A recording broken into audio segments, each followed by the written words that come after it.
All right, people, it's podcast time.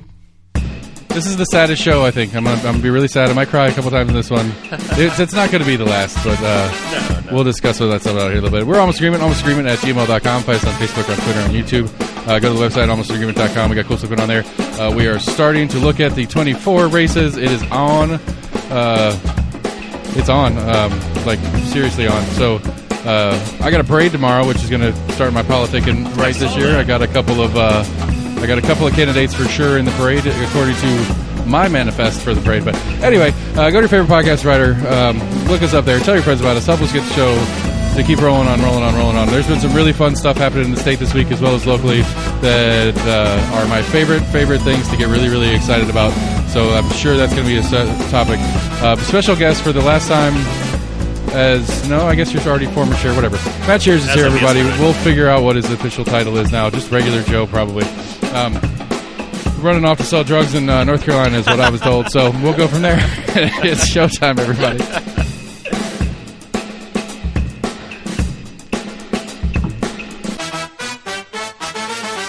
Is that not right? You're not going to deal drugs in North Carolina?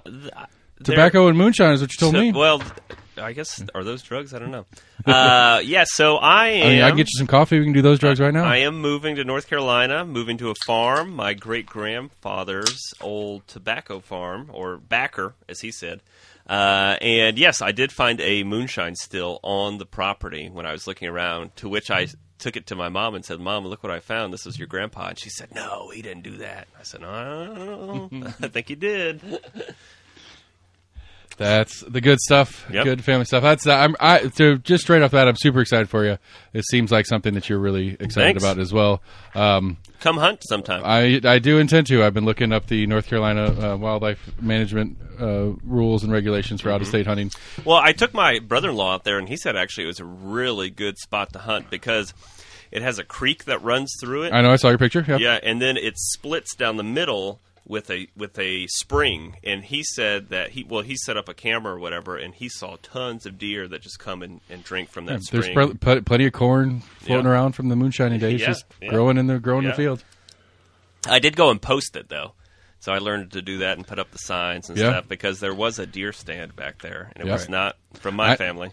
I know a few hunters that'll go on to land that isn't theirs. Yeah, it's a weirdism. Like I kind of get it both ways, but like I like what.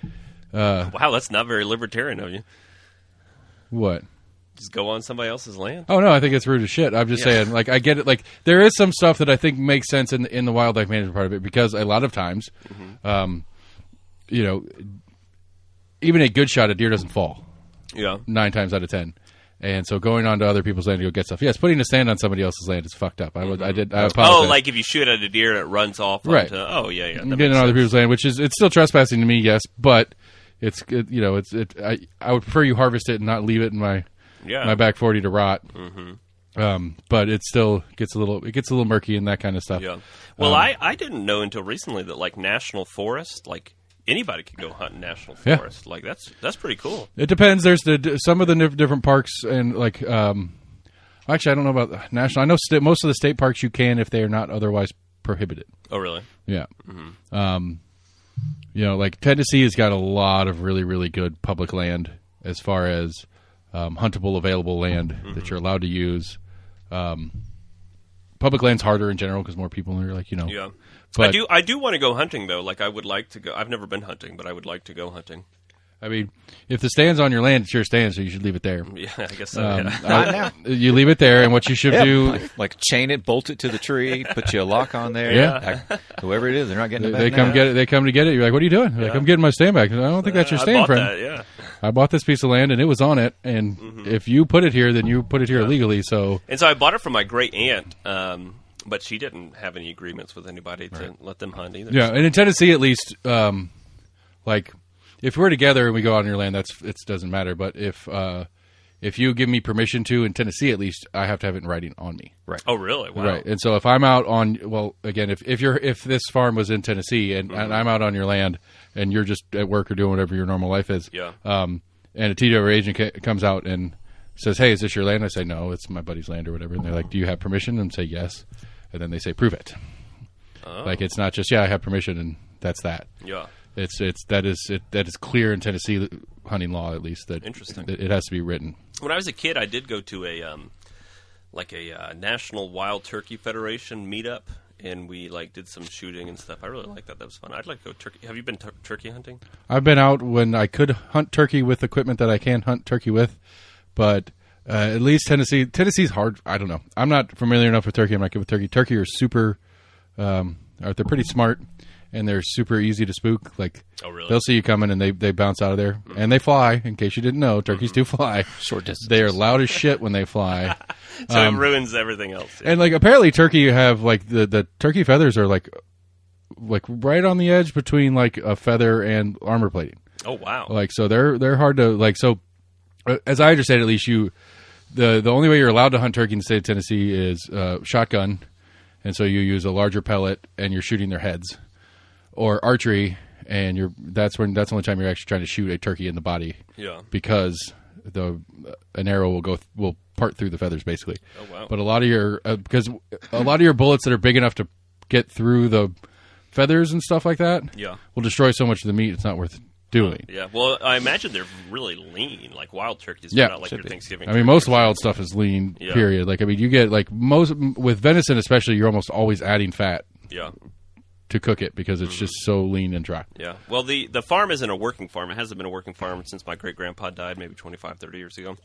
But we do want to bring it back, and we actually got an agricultural loan, so part of the loan stipulation is that we have to produce something. Right. We just don't know what yet. Right. So, yep. Grow that fake weed, man. Everybody else is doing it. Yeah. You need a supplier, right? I don't know where North Carolina's at on it. I mean, no offense, man, but it's going to be a few years before your stuff's good enough for me to bother selling. I mean, it's just the reality of it. No, I get you. There are a lot of old tobacco farms that have shifted to hemp production in North Carolina. Hemp is legal. I think that maybe the majority leader in the House or the Senate is pro medical marijuana. I'm not Lame. sure. So, yeah, we'll see what happens. I hate that. I just don't like medical. Let's go all the way. What are you doing? Everybody's going to get their card anyway. Yeah. Well, I think as soon as Virginia approved it, and usually if Virginia, because there's a huge border obviously between Virginia and North Carolina, and so if Virginia is making a lot of tax revenue off something like casinos, they legalize gambling, and so North Carolina, even the Republicans were like, okay, well, we need to get some casinos now. Yeah, and I think to beat the dead horse that I beat on this one, that's what Tennessee's going to do too. Mm-hmm. Kentucky's going to go legal. Virginia already is. North Carolina will eventually. Georgia passed it this year, right? I don't know, maybe. I think it might just be medicinal. Okay, I know Georgia had something working on it, and it's going to be. It's like, okay, well, same thing. Virginia is, and you can just drive to Bristol. So yeah, same thing. But it's the same thing we did with the lottery here 20 years ago. Yeah, it was all our philosophical issues with gambling and stuff like that are out the window when we realized we're millions and millions of Tennessee dollars are going into Kentucky, to North Carolina, North Carolina, and Georgia, and Mississippi, and the others getting into lottery stuff, and so now we're into the lottery. Mm-hmm. And I mean, I told Massey that. Who's getting primaried? Whom are both supposed to be in the parade tomorrow.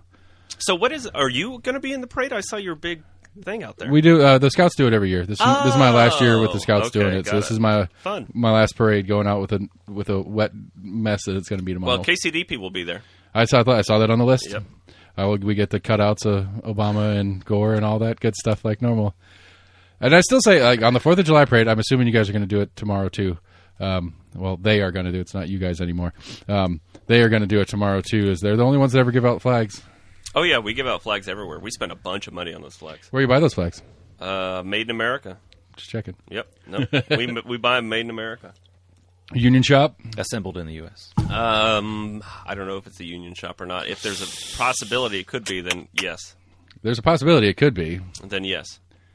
All right. Yeah. I would like confirmation on that in future dates. And my title is Immediate Past Chair. It's actually an official title. I know, but that was Randy taught me chair. that. Oh, really? Because Randy was the immediate past chair. He's no longer the immediate past chair. Now but Daniel he is acting immediate past chair because in Daniel's resignation he asked to not take that title.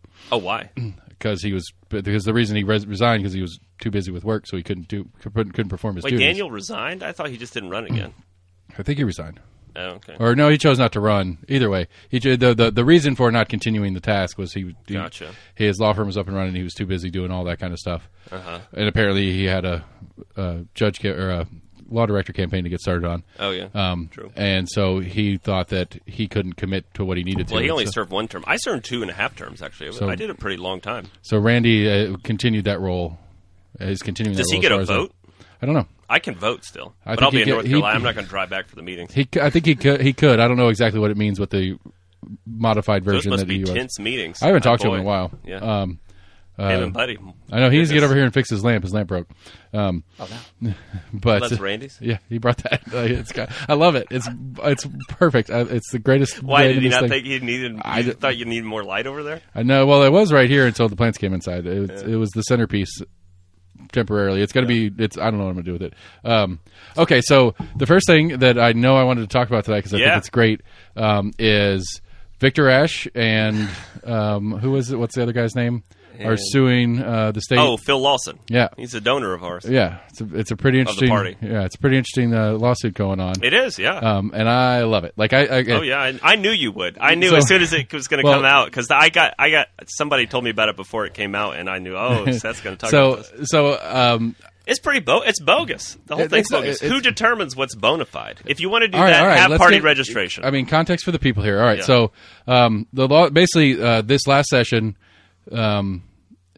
the state put in that basically at every polling location there's going to be a sign that basically just reads the code that says if you are not a bona fide member of the party, you are not permitted criminally to you can participate be in a criminally prosecuted. Right. Yeah. Was it an actual new bill that got passed and Right. voted on and everything? Right. The Okay. bill was just basically make the poster obligated at polling locations. And it has to be a big poster. And so it comes on the heels of I can't as long as I've been paying attention, which has been like this will be the third or fourth cycle that we've been going through this whole mess. It's exhausting, huh? It's fun as long as you're not actually trying to be anybody. And so, like, because it goes back to like this is like to me this is one of the most enlightening parts of the process for me and trying to figure out how all this crap works. And so in the state of Tennessee, we do not have close. We have what they call open primaries. Yep. Meaning you walk up and they say, which primary do you want to vote in? And you tell them, and then you go vote in said primary. And when we do not have party registration. Right. And which is hilarious to me because not hilarious to me. It's interesting to me because that's one of the things that why the lawsuit makes sense to me. So anyway, basically Ashe and Warren, sorry, Phil Lawson. are So a Republican and a Democrat. right are suing the state, basically saying that this is a way to intimidate voters out of voting in primaries because most people don't realize they're not registered party members in the first place. Yeah. They don't know the difference in registration and bona fide. And they don't know what it even means to be a member of the party. Right. Yeah. And they they may don't- think, oh, well, I don't pay dues to the party. I don't. Right. Yeah. So then they may just turn around and say, I'm not going to vote. Right. And so it's essentially the lawsuit alleges that this is a way to scare people out of voting in primaries, which I mean, I think theoretically it is. I mean, the law is there in the first place It to is. scare It is. people out of voting. And I'll opine on it for a little bit and to use David Boog's term, opine, and say that the reason they do this is because Republicans, particularly more conservative, far-right Republicans, don't like when moderate Republicans win primaries, and they think that they win primaries because Democrats are voting in the Right. Republican And the primary. reason- that's the whole thing with Eddie Manis in 2020. Right, Is and they I said, think- oh, Democrats voted for Eddie in the primary. Right. And I think that's why you knew immediately that this is going to be something that set me off because that was one of the genesis points for me Yeah, in figuring first- this out. yeah. Because to be fair, and to poke at Eddie Manis a little bit on it, is when he came on here and the quote was, who gets to decide who's a Republican? It's like, Yeah. well, the Republican Party does, friend. I didn't know that at the time. It made sense. Like, I'm a Republican. I do Republican things. I can run as a Republican, right? No, not at all. Yeah. And he got through some backdoor loopholes in the bylaws to get in there in the first place, and then was challenged by Oster on it. And to be fair, I think Oster was probably right. I think politically the party didn't want to pull the trigger on refusing that primary just because they would look bad. Yeah. But I think Oster's complaint was real. Yeah. I think there were plenty of... I think there were Democrats who voted in that Republican primary. Well, I voted in that Republican primary, and I'm not a Republican. Yeah, independents. Yeah. And I probably voted for Eddie Manis, if memory serves, in that primary. Because I am if I'm a Republican at all, I'm a much more moderate Republican than this new farther right that Oster's under. Yeah. And and I've joked on the show on every election cycle in here I pick up the Republican primary because that's the election for the most part. Well, it's not. You know. It's changing. You'll get your 10, 20-year prediction thing in a minute. You asked for it, I'll give it to you. But but at least in the history, in my history, yes. in my voting times, especially out here in my county 4 and my state 18 and state 6, is the Republican primary is the winner. Mm-hmm. Although for county commission district 4, we may have a primary, and the Republicans may not. I'll tell you what, Garrett is putting the legwork in already. He's already been knocked on my door. I saw one of his guys out in the rain today. Oh yeah, knocking doors in this neighborhood because he knows we're working too. This day, so it'll be a fun race. Anyway, so so basically, the lawsuit is trying to theoretically, if when the decision comes down in this lawsuit, they won't. It's whether or not they can put the signs up in the polling places or not. Yeah, that's really. It doesn't. I mean, change it really the law or comes anything. down to the signs, which some people may say, "Oh, well, that's silly. People don't read the signs," but people do read the signs, and also it's about the principle of the matter. Right. The law what the sign says is so vague and pointless, because the reality of it is, I don't know who the Democrat. Like we have 5 election commissioners.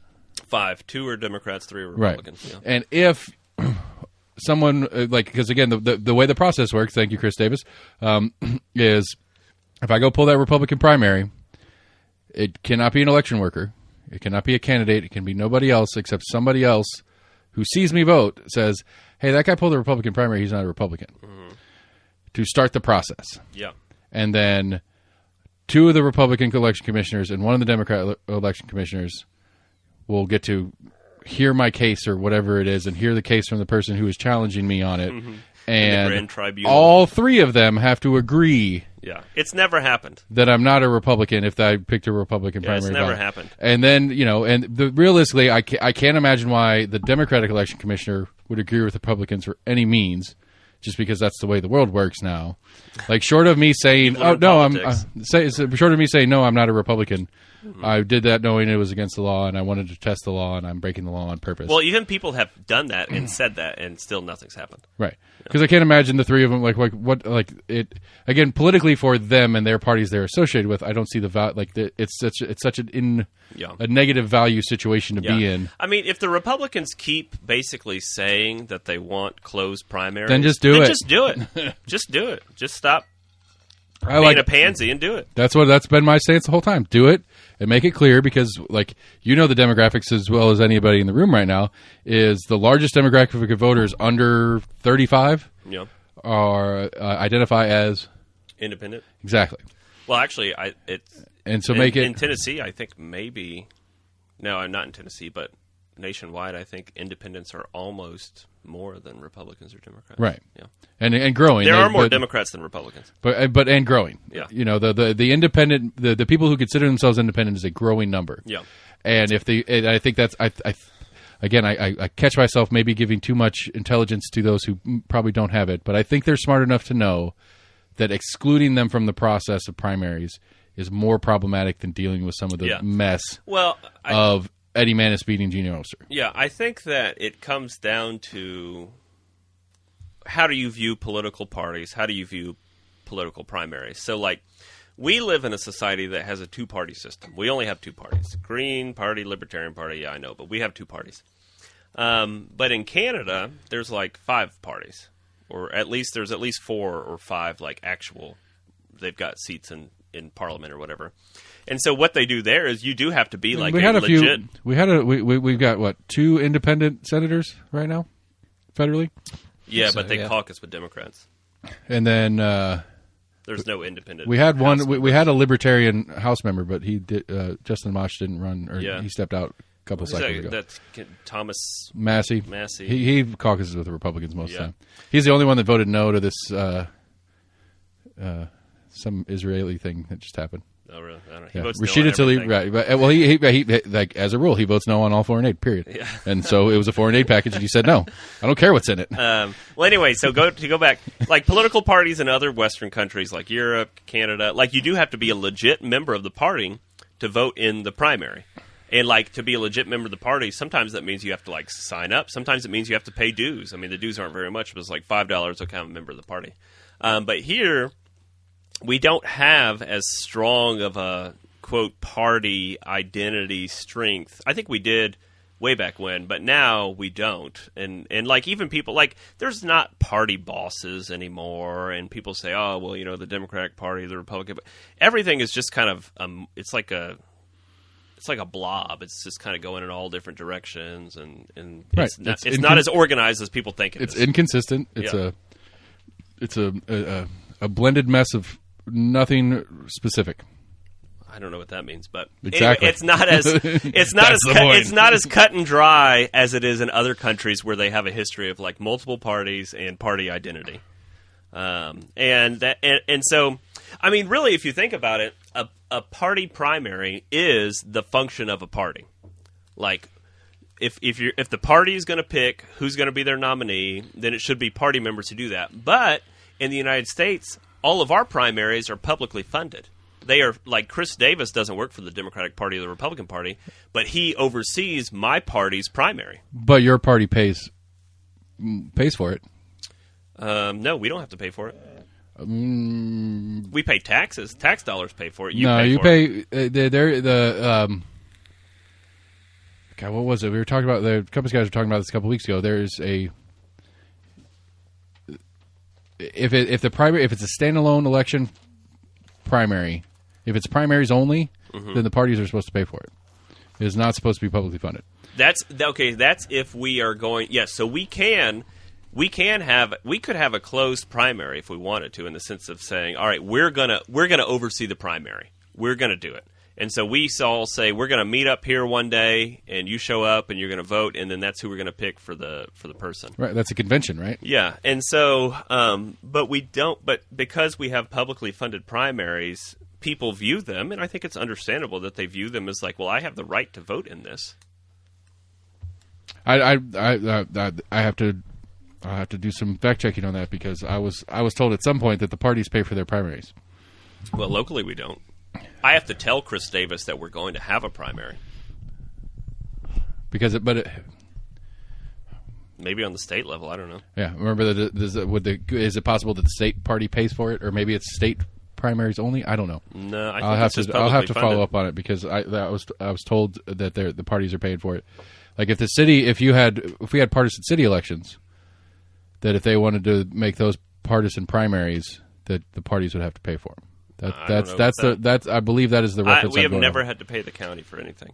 Okay, and it may be because those are elections that don't exist outside of anything else. Yeah, I don't know. Because apparently the city of Knoxville at large pays for those elections too. Because the state doesn't pay for a city election. I think for special elections, maybe you have to pay. I don't know. I'll have to double check. Chris, shoot me an email. Help me out. I screwed that one up bad. But this goes out to our top listener, Chris Davis. Well, hey, Chris, I hope you show up to my yard sale tomorrow, and I hope all listeners show up to my yard sale, 8 to 1 p.m. at 2104 Jefferson Avenue. The best deals around. You will not find – this is a blowout yard sale. You will find better deals anywhere in Tennessee tomorrow. And I think what you need to do instead of free mimosas is I think you need to do peanuts. Peanuts. Why peanuts? Because you're the peanut guy. Oh, like Jimmy Carter? Yeah. Oh, okay. Yeah. When are you going to post the episode? What was this show? Tomorrow morning. What was the show? So you need to say today. Yeah. Oh, yeah, today. Come on out. 8 a.m. to 1 p.m., 2104 Jefferson Avenue. Blowout deals. Boom, boom, boom. Best deals in Tennessee. Saturday. What was the restaurant where you used to be able to throw the peanuts on the ground? Texas Roadhouse? Oh, yeah. You can't do that anymore, right? I don't know. I should let people just throw the peanuts in my grass. Sure. Yeah. Did you already sell the house? No. Also, rain or shine. Rain or shine. Speaking of, if you're out here on the west side of town, Rocky Christmas Parade tonight, rain or shine. See me in full panic mode escorting the Scouts float because I'm scared to death. This will be my 5th year, and we haven't run over anybody yet. Oh, really? It always drives me I love it. It's my favorite thing we do with Scouts. Oh, no, it is stressful. But when we get out there on the parade route, it is inevitable that as the parade goes on, the kids start getting... Not the kids that are on the float and stuff, but the kids sitting on the side picking up candy and stuff. Yeah. Start sliding into the road. In Raleigh, North Carolina, somebody got ran over. And into the road, and it's just like... And It scares the crap out of me every year. Yeah. It's like, I mean, I picked up a kid a couple of years ago because he was out in range of getting hit, and I was like, "You're going over here, friend." Mm-hmm. Yeah. And like the parent was like, "Oh my god!" I was like, "Yeah, oh my god." Your kid. Anyway, back to primaries. You know what they do in North Carolina, and this maybe is kind of a middle ground, is that they have party registration, and party members have to vote in their primary. So if I'm a Democrat, I have to vote in the Democratic primary. But if you're an independent, independents can pick which primary they want to vote in. That's right. Give the independents some power. Yeah. I don't know. I kind of like that. I mean, I'd rather you just close it, and hopefully people would run more as independents because they'd be so pissed off at the shit candidates they're getting from the two parties. You really think that would happen? Because here's the problem with me, and we'll see if this district. I'll be curious to see this District 4 if we have a primary on the Democratic side this year. Yeah. But historically speaking, for me and my districts that I vote in, the primaries tend to be a center right and a far right, and the far right wins the primary, except for Eddie Manis. Yeah, I guess so. I mean, Elaine for sure. Oh, yeah. She wiped the floor with Janet. Yeah. Wasn't close. Yeah. Yeah, but I think Janet ran a poor campaign. And Janet had the liberal city stank on her, and she couldn't. Yeah. She just couldn't. But then shake she also that. tried to run far to the right, and also her mailers were just mean. She was like, unemployed Elaine Davis. It's like, she's a stay-at-home mom. I don't know. AC likes to make fun of Marcia for having a home ec degree. And it's like, she went to college, man. I mean, like, I remember, like, and my mom doesn't count. She went and she got a degree, and she went and started teaching or whatever. What is home economics? You can't get a degree in that anymore. I don't know. I'm assuming you can't, but there may still be some programs. I remember, like, home economics teachers. They, like, taught you how to cook. And Right. I don't think we had basic it in high sewing. school. I did it last time I remember was in middle school in Wisconsin. I don't know that we did. No, it here. I had it in North Carolina. Sewing, cooking. They taught me how to write a check, which actually, that's one. that was good. I like that one. That Yeah. one drives me nuts to this That was day. good. I got kids that have worked for us that don't know how to write checks. And it's like it's not a hard thing to learn. I understand it's a little weird, Yeah. but like one time, this is how you do it should be enough. Yeah. But anyway, But yeah, if they're gonna just kind of push the boundary of closing the primaries and they're gonna get pissed off about it, then just do it. but I'm curious to say. Okay, so Do it. I know we got Keith Do Britt. it. I know Keith Britt has made his vocal intent. As far as the last I saw, he hadn't picked up a petition yet. Who else is running for 4? Shane Jackson, who's another Democrat. Okay, so and on the spectrum of leftiness, who's further left than the other? I don't know. I don't know their beliefs, but I mean they seem to be pretty similar. I would say. Because I'll be curious to watch the process and see if that especially in a District 4, which is a traditionally right leaning district, how that will shake out.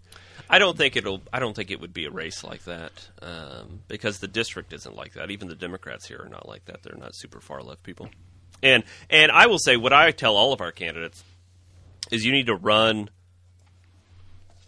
for your district. Like if you really are very left and you're in a very blue district, then go for it. But like you can't people in a center left district or a purple district, you can't represent people if you're not speaking to the issues that they care about. Right. I'll also go ahead and put right now is if that primary happens.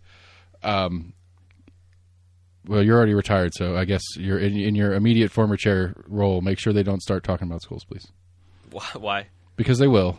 Because you want to talk about what people care about, especially in this district. There's going to be schools. Yeah. And tell me what a county commissioner does for schools again.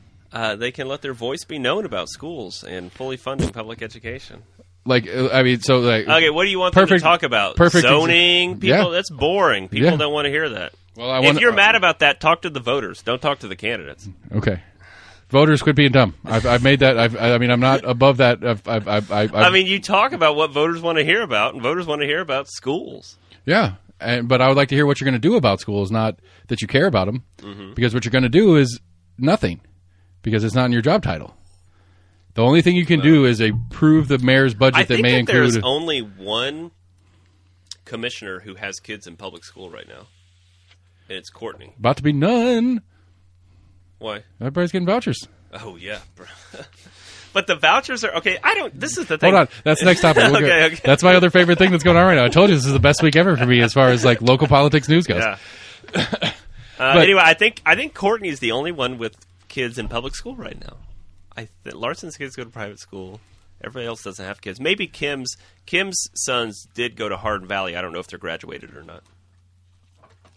Yeah, they're up there. They're So it would be nice to have a little bit more people who send their kids to public school on county commission.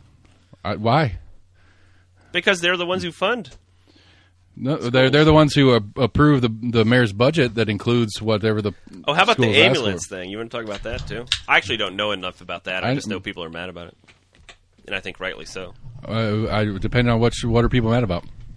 The AMR. I feel like I'm the one that can't hold the topic in my head most of the time. Like I scatter all All right, over the I'll place. stop on that. We're not talking ambulances I right keep now. trying to. You need to have Matthew Park on to talk ambulances. He knows it. I gotta he talk knows to it him. good. He He's- knows it good. He's running this year as well, is he not? Yeah, he is. He's got maybe one of my favorite follows on Facebook. Who's that? Park What do you mean? Oh, just like Just like- interesting. Yeah, he's posting jumping out of interesting planes stuff. and shit Yeah. all the time. Talking about roundabouts. He does love his roundabouts. See, now that's something. I wonder how roundabouts poll. We need to look that up. That's something interesting that is actually something that is semi in their purview Yeah. as a county Although the commissioner. county only has a budget to do probably one roundabout a year. But again, like I mean, so like kind of pull it back. Like I would like the electorate to be educated enough to know better than when they're talking out of turn. Maybe that's the best Yeah. way to put it. I don't like that they talk out of turn, and I think you're right. You run on what people are interested in, and you talk schools because people are interested in that, and that's taking advantage of their. And to be fair, there's probably plenty of commissioners who don't know what they're doing when they're running on it either. Yeah. It's not just the populace doesn't know it. I'm sure some of them understand that they know they have nothing to do with schools, and they're going to talk about it anyway. Yeah. But that's taking advantage of the ignorance of the populace, and I think that's rude, to say the least. Okay, so the other person wins. Huh? So you let the other person win. Because I don't know. I would like it again. If you saying, if I come to your door because I'm running and I'm knocking on the door and you say, what are you going to do about schools? Well, sir, ma'am, whatever it is, as a county commissioner, I have that my role has nothing to do with schools. If any of my opponents are talking about schools and what they're going to do with schools and how they're going to help fund schools and stuff like that, that's not in their job purview. But I can They tell have- you that I, blah, blah, blah, blah, blah. I mean, I think it's okay to say, look, it doesn't directly, we don't directly oversee schools. We oversee No, it's like the funding. It's but- like Amelia's attempt to ask for a ceasefire that's already happening by the time they're voting on it. It's like, okay, that's a great thing to say. I guess it depends on where you're at because that's not a non-controversial issue on whether people want a ceasefire or not. But respectfully, what the hell does the city of Knoxville's city council Yeah. have anything to do with, and or the city of Knoxville, Mr. President, has asked for us to push for a ceasefire.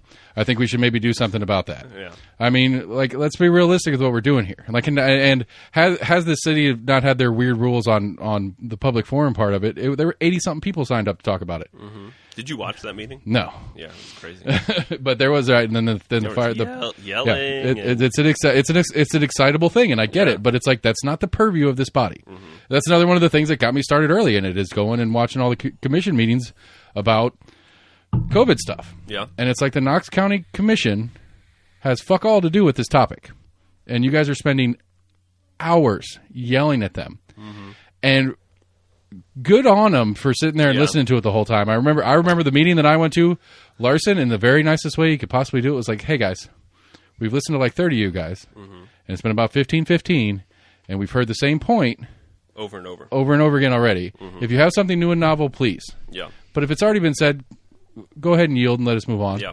Well, I think that my hypothesis about that is that people get pissed off about XYZ topic. And what can they do? All right, I'm going to call Tim Burchett's office. Well, you can yell at an intern and then they hang up. Or I'm going to call Marsha Blackburn's office. Well, they won't even pick up. And so then you're still like angry, you want to talk about it, and so like who can you go talk to? And so, there's a county commission meeting, there's a city council meeting, they're elected officials. I'm going to go yell at them about it because I can see them, I can yell at them about it, and then I'll feel good about it They afterwards. have to listen to me. They have to listen to me. Unless Yes. they cut my mic. Yeah. And then Right. I'll just yell louder. I'm still on TV, damn it. Yet here we are going through the process of Public access television. For now, we'll see how that funding thing goes. That's another thing going on right now. But again, I think it's I think it's taking advantage of the fact that we don't know any better for the most part as the populace. In that, you took those groups that were going to those county commission meetings about COVID stuff and group them together and go march on Burchett's office. You're going to get a little bit of response. You're going to get heard, maybe not listened to, but he's going to hear you. And he actually might have something to do with the things you're asking for. Yeah. Go to Governor Lee's office. Go to, depending on which subset of things, like figure out who the right person to yell at. But going and yelling there also got them news coverage. Meh. Locally, it's not like national NBC is picking up a county commission meeting here. No, not unless it got really, really bad, and if that is usually not. It usually doesn't come out good for any party if it makes national news like that. Yeah, I mean, that's just the nature of politics. Is you talk about what voters want to hear. Right, because we're dumb voters, and we're going to get excited, and we're going to act accordingly. No, we activate on things. That's the way it works. Yeah. Like I will argue to this day, the worst thing that happened to the Republican Party and its ability to campaign was the overturning of Roe v. Wade. It's the worst thing that ever happened to them for their ability to win elections. Yeah, and it's still hurting. Yeah, and it's going to hurt for a long time. Yeah. And we're going to get some codification federally to switch it back over, and then they can start running on it again. And hopefully they're smart enough not to actually fix it. They're cash cow. I saw an article that thought that I guess there was some Trump tweet, and then he reposted it was like a Wall Street Journal maybe article that was talking about I guess the movement to repeal Obamacare. And I guess Trump decided to chime in on it and said that he would want to do that again. And apparently right after that, there was a whole bunch of people that started lining up. And all these committees were coming out, getting behind Joe Biden. So they were thinking that his tweet is actually helping now the Democratic Party. Oh, yeah, because of Obamacare's popular. They're like, he's going to try to take it away. So now these new CPACs that are coming out and putting money into just to make sure that they don't try to repeal and replace again. Mm-hmm. Yeah, no, I think I listened to that too on NPR or whatever, and it was reading a story on it. Donald Trump came out and said we need to repeal Obamacare, which he tried before and couldn't do. That's when John McCain walked in. Remember that? He walked in with his thumb and he voted no. Right. He walked in, he faked them. He they thought he was going to vote yes, and then he went, boom, yeah, fuck no. you, buddy. I remember what you fucking said about me. I remember that Gladiator movie, right? Thumbs up, thumbs down, whatever. Yeah. All right, so what about ambulances we're talking about here? I really don't know that much about it. You should have Matthew on to talk about it. You wanted to talk about it. Yeah. I know, you brought it up. I learned a lot. There's a lot of things I didn't know about this, is that all of our ambulances, county and city, are contracted through the county. That's what we were still trying to figure out what was going on. I was like, wait, we pay them? We have a contract? What's going on? Yeah, and it's all through a private company. And they have response times that they have to meet, but they weren't meeting them. And then they asked to increase the response time, so it went from 15 minutes to 17 minutes. And then now we have to pay, we weren't paying them before. Right. And now we have to pay them $2 million a year. That doesn't sound like the free market to me. But I thought there was something about they owed us a bunch of money still. I mean, they did get fined. They do get fined for not hitting numbers, and periodically the city or the county I guess the county commission respectively most of the time would just forgive the penalties. Or maybe it was AMR as a business is right. Well, they have some financial issues. That's the other thing is AMR is owned by basically a conglomerate, like a Wall Street holding company, one of these people that just buys up stuff, and they're billions of dollars in debt. They could go bankrupt any minute. Maybe that's what I was thinking. Yeah. And so, the people that are providing our ambulances could go bankrupt any minute. That doesn't sound good. Sorry, we're shutting it down. Don't worry. That at some point, the Fed will slow down on their interest rate hikes and start bringing it back down, and then debt doesn't matter anymore. Well, I mean, debt's up until the early post-COVID days, debt was the way you operated. Everybody has. Well, I would want to be billions of dollars in debt. Everybody's gajillions of dollars in debt. That's the normal operating procedure of any of these huge players. Well, anyway, because it was cheaper to borrow money than to spend your own. The AMR stuff, you should have Matthew on, because he actually worked for them. That's what's interesting, is he worked for them, and they have trouble with staffing and stuff. But apparently, they were only paying $15 an hour, and you're an EMT, and you're saving people's lives. You can go make more money at Chick-fil-A. Right. Yeah. I mean, it's like I understand why they had to add like why the county has to pitch in some. I think one of the bigger issues at play, and I'm sure Matt would agree with this, is that the hospitals are half of the issue because you can't just throw them out of the ambulance and go pick up another person. Mm-hmm. They have to be received by the hospital properly, and if the hospital doesn't have the staffing it needs to have, and or the rooms or whatever it is in particular, you have to stay with that patient until the hospital takes them. Mm-hmm. And so, like, apparently AMR was basically taking one crew and basically building a triage at the hospital. Wow. Where they just hang out and all the other ones would come drop off there because as long as those people are under the proper supervision and stable, the ambulance can go pick up more people. Mm-hmm. And so part of the problem is, as I understand it at least, is that the hospitals can't take the patients as needed. Mm-hmm. And then the other problem is we call and get on an ambulance for my tooth hurts for next to nothing. Yeah. But ow, I tripped. And part of it, and I don't know where the finance on this whole thing lies, is like 80-something% of ambulance patients are Medicare, Medicaid. Yeah. And so they're on the top end, the higher end of the age bracket. Yeah. And I don't know what Medicare, Medicaid pays for an ambulance ride. Well, think about all the people who don't even have Medicaid. Right. Who would have Medicaid if we expanded Medicaid? Sure. My bad. I didn't mean. Anyway. That's why you wanted to talk about ambulances. North Carolina just expanded Medicaid with Republican supermajority, actually. I mean, I don't understand the whole premise of that whole thing other than the general stance of the Tennessee supermajority. They don't like Barack Obama. No federal money if we don't have to. Yeah. That's that general adage of a lot of people's attitude of like, oh, everyone on Medicaid, they're just lazy and they just want to check.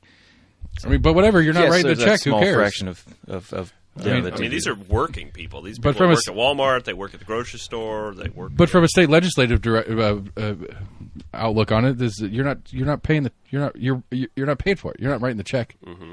So take credit for it. That's what they did in Kentucky. They took the ACA or the expanded Medicaid, but then they billed it as like, oh, look, we're giving you all like Medicaid, and people are like, oh, thank you, Republicans. Right. Like, ha ha ha. Gotcha. At the end of the day, you're not paying for it. So what's the rub other than, oh, we take their money, they make us do shit, and it's like, well, show us the receipts on that part too. Where does the money come from? It's federal funds. Yeah, so we pay for it.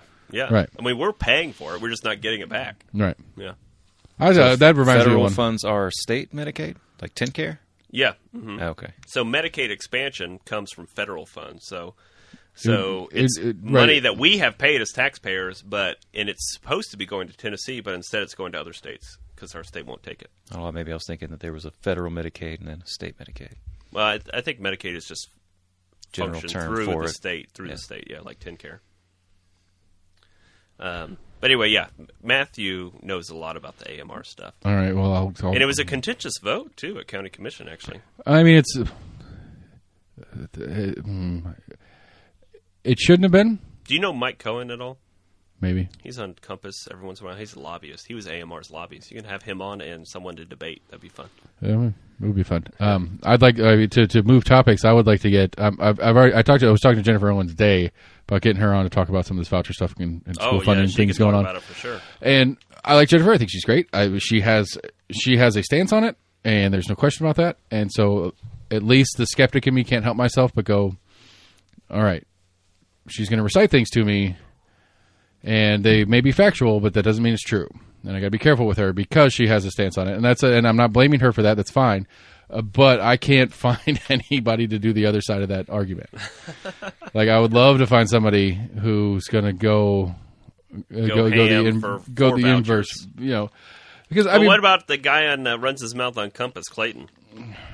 I don't know. I don't know where he's at, and whether he can run his mouth doesn't mean he knows anything about it. Amen. And I would prefer to have some ability to verify that they actually know what they're talking about, which I will give Jennifer that she does know what she's talking about. Yeah. But it's not hard. It's not hard. So, like, to, someone who would be a pro-school choice. I don't know. Will Edwards, who ran for... Yeah, that's not a bad one. He was pro-school choice, but I think that's one of the reasons he lost, in my opinion.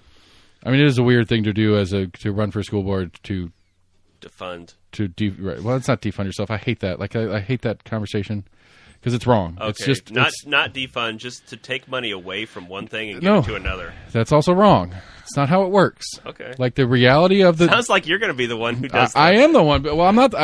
Okay, so on a philosophical level, I do have issues with it. Like Yeah. Sam and I have talked about this a bunch in the last couple of weeks because the hinting was already coming out of Governor Lee's office that this is going to be a major Yeah. push this year. Well, you know, Becky and Richard Briggs were against it, and Richard Briggs is still against it. But Becky, because she has a primary now, she's like, maybe I'll Take a look at it. I'll take. Yeah, that's exactly what she said. But I mean, like, so what would like? Henry's a little too young. You're not in school yet. Yeah. But like, at least from the general media narrative of issues inside the schools, things that people have problems with inside the schools and stuff like that, it's all politics stuff. Mm-hmm. Whether it's woke shit or anti-woke shit or whatever it is, it's politics stuff. Yeah. And so,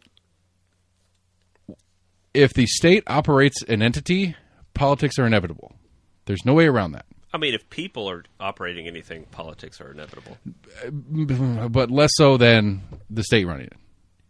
I don't know. I think it's people. I think anytime you get two people together, I mean, really, everything's political. I don't know about that. I mean, I'm not saying it in Let a me- okay. partisan way, but I'm just saying. Well, let me adjust a little bit in the sense that, especially when there's a mandatory portion to the entity of the state. like what you're Like it teaching, is, how school you're is, teaching. No, school as an entity is mandatory. You have to send your kids to school. Yeah, yeah. Like it is criminal to not. Mm-hmm. You can Or to- homeschool. Right, but there's still process that you have to prove that you're at least doing something. Oh yeah, yeah. In that some premise, states, not at in all. that premise or not. And so, like when there's a mandatory aspect to it, I have to put my kids through some version of this thing. Yeah. I can't afford this other version of this thing anyway. I have to deal with the public one at play. Yeah. Politics is part of it. Mm-hmm. I mean, the state elected body at the end of the day has control over what happens in our schools. Yeah. That is a basic fact. Mm-hmm. And the state body that we have right now is a Republican supermajority, and so Republican supermajority narrative bullshit is going to make its way into schools. Mm-hmm. And they're going to use that as place to get elected because But you run on things that people care about, What's right? funny though is they run the state, and then they're like, but the teachers' unions, they're the ones, like they're getting your kids. I mean that whether it's from their perspective, it might be true. Mm-hmm. I mean, Are your kids? You like your kids' teachers? Good. I'm not happy with Knox County schools in general. I think they are lacking in a number of ways. Would a private school do better on the number of ways that are lacking? I don't know. Can I afford it? No. Can I afford it with a voucher? Probably still no. Yeah. But Okay, that's what I want to talk about, but we'll talk about that in a little bit. but the idea that we're paying for it, right? Mm-hmm. It's my money. Why can't I use that money to educate my kids in a school the way I want them? Why can't I pick the school? Why can't I make that selection on behalf of my children? So I get the argument on that, especially when politics tend to be the number one issue. Yeah. Now, I'm not super pro-voucher. I'm not super anti-voucher. I'm open to the premise of it because I can't see how what I perceive as the number one issues that are going on in our schools, among the adults at least, whether that's rolling down to our kids or not, is political stuff. Yeah. Because there are teachers out there that are doing the crazy, crazy leftist shit that you only see every once in a while, but it's real. And there are ones out there that are doing the crazy, crazy right-end shit and this, that, and the other. Like, I mean, like, the perspective of Trump from my kids and what they're told by their teachers at school, or Biden for that matter, the perspective on politics and the history of politics and stuff like that I get out of my kids from what they tell me they get from school is, I don't know, what's the word I want to use here? Interesting, maybe the nice word to use. As far as because people this is what they say their teachers are saying, or right, this is what they're hearing at school. A mix of both. Whether it's kids from there's parents' a perspective. huge fucking difference from the statement that you're saying is that your kids are getting it from their instructors versus what they're hearing their peers saying. I understand that. Okay, I just want to make sure you're kind of. No, right. You're right, and hammering them down on which one came from where would be a great way to delve deeper into the subject. But hammering them down to anything, but the way you were is nearly saying impossible. But the way you were saying it sounded like you're saying that they're hearing it from their teachers, and this is what their teachers are telling them. I mean, my teachers couldn't even get me to do my homework. How are they going to make me a communist? I mean, so that's the argument for why public schools are good? No, I don't I'm just understand saying here. People are always like, Kids don't pay attention. they're always like teachers. They're indoctrinating the kids. I don't think your average kid even cares what your teacher But the thinks school about this system is. subject I mean, or the that school subject. system does. The school system is built to do that. That's what they do, whether it's Marxist indoctrination or not. Like, this is one of the things about the idea that the right is the one that's against public schools is what blows my mind. Is that in the old Austrian model, the Friedman, all that kind of conversation about what schools are and what they're built to do in this by the state, they're built. They're like traditionally, schools were built to create good, obedient workers who didn't want to unionize and patriotic citizens who are willing to go die for whatever fucking bullshit war you throw them in. That is what the school system was built to do in the first place. It's what it's always been built to do, and that's what it still does. Why do we say the pledge every morning? Why do we have honoring our heroes days and all that kind of stuff and all the patriotic stuff that schools do? Is that a necessity for their education? Does that make them smarter as people because they love their country? Define good citizen. I love how you just want definitions for like very vague terms. But that's my point. What is a Republican? But That's a very loaded. if the politicians are creating the systems that to do these things, they're going to install their version of it in. With what you're saying, everything is political. What kind of food do you serve at your restaurant? Where does it come from? Who made it? Who grew it? Does it come from Mexico? I serve Does it libertarian come from food. Canada? Does it? I mean, I serve libertarian food. but you My food doesn't give a fuck about you. Eat it if you want it. Don't if you don't. Do you doing serve that food? poutine crazy shit? Gravy and cheese curds Yeah, on fries. you don't serve French Canadian poutine because you're not French Canadian. You serve food that you're used to. I serve nachos. I'm not And- Mexican. What the fuck? And why do you like those foods versus other foods? Because of I mean, it's all everything. Everything can become political if you want to make it political. Okay. Yes. Everything can begin. Why are we speaking in English? Because of politics, way back Because when. God told us to. I thought. We were Way very close back to being when. German being our official language Yeah. in the 1800s. I mean, I don't know. Could have been. Okay. We'll go back. All right. Anyway, back to vouchers. All right, this is what I usually say to people. So we have public parks, but then we also have private parks like Cherokee Country Club. You know, you can go there. There's a pool. There's all this sort of stuff. So what if you said, I don't like my kids going to this park over here. Give me $3,000 a year that I pay in taxes, blah, blah, blah, to go to parks, and instead I'm going to use that so that my kids can go to Cherokee Country Club. That just doesn't make sense to me. Doesn't make any sense to me. Because where's it going to stop? Oh, I don't like driving on these roads. Give me my money, and I'm just going to pay for these specific toll roads, or I'm just going to. It just doesn't. We have a communal responsibility at a certain level, even for libertarians. At a certain level, you have a communal responsibility for the public good, and public schools are for the public good. Again, on the core philosophical level, I 100% agree with the premise of what you just said. Mm-hmm. But I don't know if I agree with that on a practical level. I just don't know if I agree with that on a practical level. Like Kissinger died, yesterday? I don't know. Where's Kissinger go? Where does Kissinger go in the history books? Oh, I thought you were about to It's say, are we being- about to it's debate if debated he's in upon, heaven or hell right now? No, I mean, like, I'm not a particularly religious person, but I've got a pretty good guess. well-respected scholars are debating that at the moment. I mean- and it all depends on kind of like where you lived and kind of where you were from. So I think it was NPR had an interesting thing. I think it was like the president of Chile, which I still don't know a whole lot about Kissinger's history, but apparently he fucked up a lot of shit for decades in Chile. So I mean, I think he put out like an official statement that was basically like, I don't remember exactly. Depending what on he how said. you It want to wasn't very define nice. it, Kissinger He's like, Kissinger killed he's not more liked. people than he's Stalin. not missed here. Yeah, depending on how you want to define it, Kissinger has more blood on his hands than Stalin does.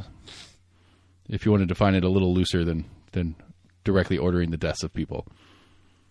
But anyway, more of the story is like they're historically in America. Like I mean, I don't know. It goes to like the slavery argument, all sorts of the different stuff that we teach in our history. We teach a fairly, and I get it.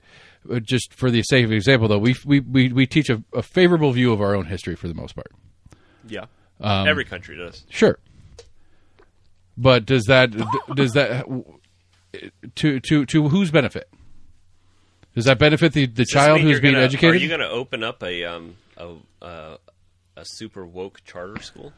I mean, not a charter school because they don't take vouchers.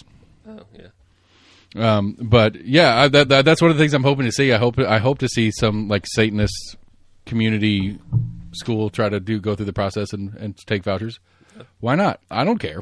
Do it. But anyway, I go back to the idea that there's a public good, and it's like if you say, "I don't want my kids playing at what's the closest like city or county park here." Rocky Hill Ballfields. Rocky Hill Ballfields. I don't want my kids playing at Rocky Hill Ballfields. Give me my money. I mean, to be fair, that's And a city I'm- park, and I'm a county resident. and so I'm going to cheating anyway. I'm going to use that money to help buy a membership to Cherokee Country Club for my kids to go play over there. Okay. I don't think you should be able to do that. Okay. I follow your logic on that. Mm-hmm. But And also, what is it, $7,000? You can't send your kid to private school for $7,000. I just looked up CAK, Christian Academy of Knoxville. High school tuition per year is over $16,000. And so the big thing... it'll that be more next year because of this. Oh, yeah. And the big thing with the Republicans is they say, like, oh, well, it's going to help poor kids Right. be able to go to these schools. Well, where's the poor kid's family going to find $9,000? And that's definitely some people's criticism is that essentially it's subsidized. It's a subsidized for people that can already afford it. Yes, I agree with that. That. And I mean, hell, we talked about my conspiracy theory, and again, giving credit to people for being smarter than they probably actually are. Is that I think this is a long game for Republican elections. I really do, because I think 90% of the schools, and even the ones that the poor kids are going to go to, are going to be subsidized by the voucher system, and then the kids that can't afford it are going to get subsidized by the religious church or whatever it is who runs said school. And so you're going to, like, because to me the play is that they want more kids to go through a Christian-based schooling system. That's the real play that they want to get done here. And so you're going to see more churches adding more schooling as part of their mission, for lack of a better word, and making that available to more kids, poor, rich, and in between. And so that over time they're creating more Christian conservative adults. And what do Christian conservative adults do? Vote for Republicans. I truly think that is the long game at play here. Because I can't imagine why else.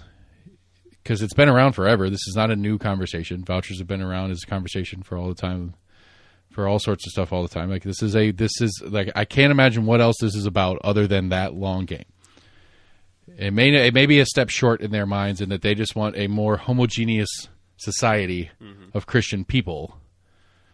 But whether they are smart enough to realize that makes more Christian Republican voters doesn't really matter. I can't imagine that's not the end game here.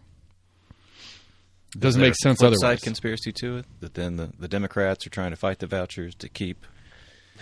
I'm sure. public Yeah, schools that would be the inverse, cranking right? out more Democrats. Yeah, that is that's the obvious inverse. Yes, is that by going through the system and letting these public schools indoctrinate our kids in these Marxist values bullshit, we're making more loony leftists that are voting which for. side are you arguing? I don't understand. I'm not arguing either side. That's the point. Is like I'm open to the conversation. The problem is that politics are in schools no matter what. And as a parent who is trying to put my kids through what I actually give a shit about, which is giving my kids a potential life in front of them, I don't care about this. I really don't care about the mouse book and whether it should or should not be in the library. Yeah. I don't care about that. I want to know if they can functionally do normal things to become an adult. I want to know if they can write checks. I want to know if they can bake cookies. I want to know if they can do math. Yeah. I want to know that the system is teaching all of those things. I think that's what Democrats want. I think this grand conspiracy that Democrats are trying to like indoctrinate kids and teach them gender theory, critical race theory. I think that's just a bunch of rubbish. We're just trying to have good public schools that put out good citizens. But again, the definition of good citizen from the left is going to be a good citizen that votes left. No. Yes, it is. No, not from me. That's not what I'm saying. Not from you, sure. And because this amorphous blob that we were talking about and what the I just parties think they should are be able nowadays. to read books they want to read. Okay, sure. I think they should be able to read books they want to read either. But I also don't think that they should have to read books that their parents don't want them to read. And that's okay with me too. If they don't want to have to, if their parents don't want them to read a book, then they shouldn't have to read a book. But that doesn't mean that you should take that book away from every other kid in the school. I agree. I'm not disagreeing with that. But the problem is that we can't have it both ways. in the current system. And so the argument is that, well, let's make a system that makes it so that we can have it both ways. And I can just not put my kid there where I have to put him in a place where he's going to interact with things that I want to interact with. I'm not saying that's the right parent move to do, and that's the goal long term that a parent should have. Also, but it's also not my business to tell a parent how to raise their fucking kid. I think that, I mean, as a parent now, I mean, I don't view my job as indoctrinating my kid, because, like, if you tell your kid you can't do this, you can't read that, you do blah blah blah, eventually they're gonna want to do that. And so, like, if you have a system where if your system of thinking or believing is so fragile that you can't engage with the opposite viewpoint, I'm not trying to justify. It's not a good viewpoint to begin with. I'm not trying to justify their viewpoint on how they're going about this in the first place. Mm-hmm. I'm just trying to that, and again, here is my problem. Going back to the totality of our conversation tonight, is that this two-party system only gives me two options.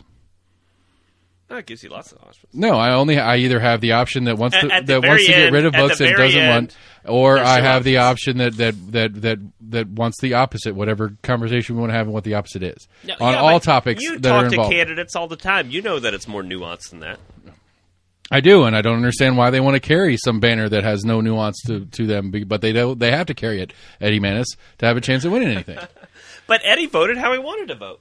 Right, and then he got beat down so hard that he didn't want to do it again.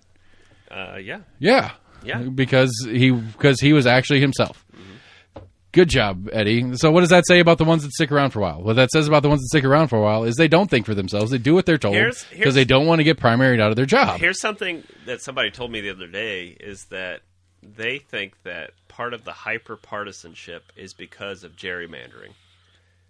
Because when you gerrymander it so much, whether it's one direction or the other direction, it becomes where you've got to win that primary.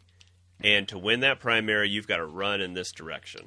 And you get right. That's what I was saying earlier so about. I'm curious to see what happens with D4 in a Democratic primary, because I'm curious if that's true in the weak side of a district. Yeah, like if it's a minority party primary in a majority party district. Right. Yeah. No, that is interesting. I mean, I think realistically, the numbers are going to be infinitesimal. Mm-hmm. Who do well? I don't know. Well, we have to see how the whole ballot shakes out on, because we were talking about it last week. I don't know which primary I'm going to pull right now because I'm allowed to pull illegally. Have you ever voted in a Democratic primary? I think you told me I did. It was a presidential one year. Okay, maybe 2012, 2016. Yeah, you looked it up. You came in telling me all about my history and freaked me out. Yeah, I can't remember. I told me where I voted and where I lived and all sorts of crazy shit. What your 3 top issues are, and it's all data. And your 3 top issues were fucking wrong, but scary data. Well, it's not always good. Aren't you glad though? Aren't you glad it's wrong? Yeah, aren't you glad it's wrong? The fact that it exists in the first place, that it's not 100% wrong, is problematic in and of itself. But I get it. Like, I mean, that was what Garrett Holt stopped by and knocked on the door. Well, because you're a Republican primary voter. Yeah. I'm a swing voter. Yeah. I'm a likely voter. No, you are a swing voter. I mean, but your demographic is really the bellwether for this district. Is like a lot of people who are not super partisan one way or another. They care about specific issues. They don't like super partisan people, and they just want somebody that like knows what they're talking about and will care for it. Garrett, Keith, and who's the other one? Shane. And Shane. I like aged Dominican rum. I like people listening to my podcast because I know you have voted for Democrats and Republicans. If you can. I mean, really, what I got to figure out now. Usually, who you vote for wins, don't they? No, not in primaries. But in generals. In generals, probably. In 2022, who you voted for won. Which race? Can I say? What was 22? That was school board. You said you voted for Kat. I did vote for Kat Bike. Yeah. Yeah. Okay. So one race at the 2022 election, I got right. I'm just talking about in the swingish. I'm just saying that your demographic. How do you know I voted for Cat Bike? You told me. You said you decided walking in. Yeah, because Bill was there, and I don't know why it made me lean that way. Which is funny. No, honestly, the part of it was the premise that you're running against your own job. It just felt weird to me. Yeah.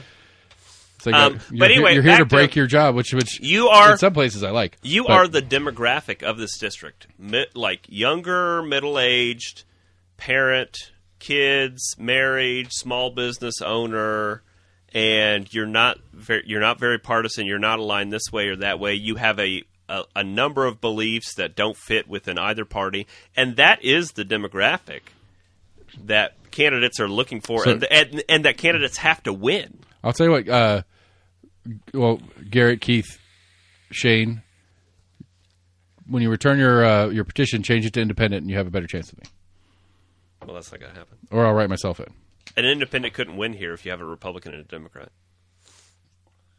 An independent can't win anywhere. Yeah, that's true. I mean, look at School Board 7. Yeah, that was bad. I mean, realistically, what is her name? I'm blanking out on it. I forget. Dominique? Yeah, Dominique Yeah. Oakley. Sherry Garrett, Steve Triplett, and Dominique Oakley. And Independent. Oakley doesn't win. Yeah. Steve stole money from a private school, and his kids don't even go to public school. Right, and he's also the chair of the school board right now. He's not chair. Was he not chair? No, Betsy Horn is. Or is that her name, Betsy? Or he's the one member of school board right now who's on board with the Banning books. book. I don't say that word. I don't like that word. Pick a better word. Telling people they can't read books. That's not true either. Pick a better. Telling pick a better people they cannot check out a book from a library.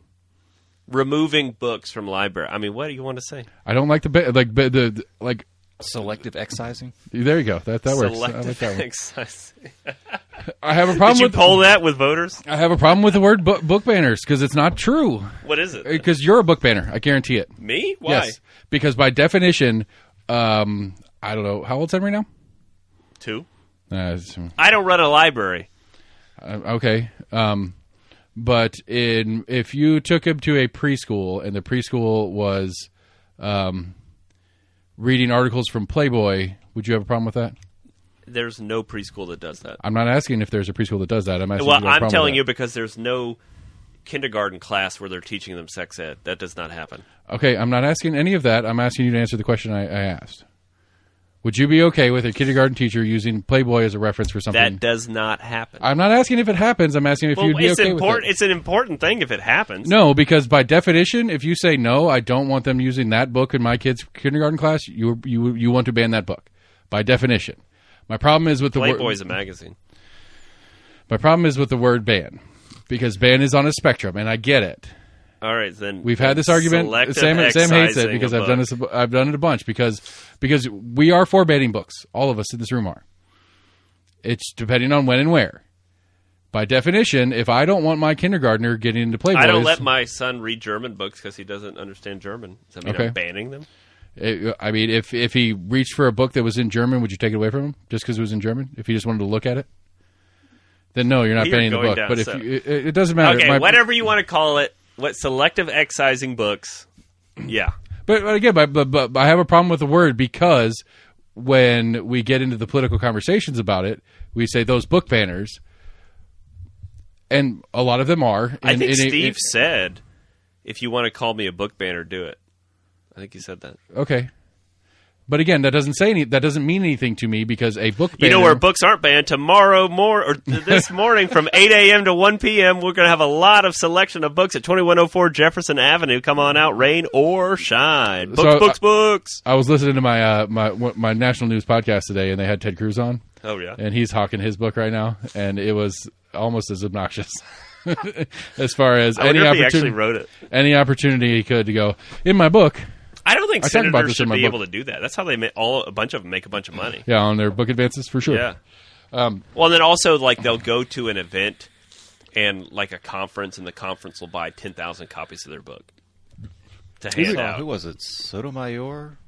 Yep. Did he get in trouble They for got that? found in Yeah. that? Yeah, that was Yeah, one Marco of the... Rubio got in trouble for it, too. So I don't think you should be able to do that. Hey, George Santos. He gone. He's gone. Is he on? He's What did gone. Burgess actually do? He voted to keep him. I mean, I get it. I can't. I mean, But then, did We're you setting see a today, dangerous too, precedent. that one of the Our congressmen... our state house did it last year. Did we vote someone out? There was somebody that got expelled. It was I want to say it was. Oh, Memphis. that's right. No, Memphis it's ref. towards Johnson City, I thought, because Was it? He was like touching But it interns. was- Can't but it do was- that. But anyway, No, hers had to do with I guess that's an right. It investigation. was Memphis senator. Yeah, it was about I want to say it had to do with like her school that she embezzling used to money run. or something. Yeah, I'm not sure. But what I learned today, George Santos, is that apparently a congressman said that George Santos stole his credit card information. It was like Shit. buying stuff on his credit, like a fellow Oh, I saw congressman. they busted him doing it from like his donors. Yeah, That but he then was- another congressman too. Jeez. Buying shoes, Botox. He was on. He was interviewed. I can't remember who did the interview, but he was interviewed, and he was hinting at throwing a bunch of people under the bus. And I was like, yes, let's do it. Not that you can really leave anything out of his mouth, Yeah. but I don't care. Say it out loud. Tell me who it is, and we'll dig then around. he said he called one of the congressmen a wife beater or something. He just like dropped Did that hear in his that, speech. yeah. What a guy. Wonder what he's going to do now. You need to have him on the show. Yeah, he's got nothing better to do. Yeah, he's about to hit rock bottom. I mean, Well, he said he wants to stay in the All right, public I'm- life Well, of somebody doing said he- stuff for people. Somebody said he wanted to go on Dancing with the Stars. look out for my GoFundMe, people. I need to GoFundMe to get Santos on the show. So I want to say there was like a college roommate that came out that was like, "That's not his name." Like when I lived with him, he went by blah blah blah. Well, he's a drag queen in Brazil. That's weird. What a guy. There was a political article I hadn't read it yet, but it was like the 10 most George Santos things that George Santos did, and I was like, I gotta read that. We don't later. even know that's his Because name. it was just like one thing after another. They kept finding that like these people have come out and said that like, hey, he's done this. Yeah. They're like, hey, we just found out that he's done this. Someone's come forward and says that. I mean, he was a hell of a he did volleyball this. player. Why you got to hit on him? Yeah. Well, then he said that He's his got a- mom died in 9/11. He's got a master's from Harvard. Yeah, and he said his mom died in 9/11, and that was not Oh, true at wow. all. She died of cancer in like 2011. Wow. Yeah. Yeah, that's a yeah. That Said is he was Jewish. He's not Jewish. that is what the system encourages. No, not He was like he my got voted out. my constituents voted me in. You know, we should leave it up to them. And And I yeah, would but then like they, to think that he knows just as well as anyone else that They yeah, vo- fucking they voted the- recall they election voted- is then they next would to go deal. interview his constituents, and they're like, "Yeah, that guy needs to go."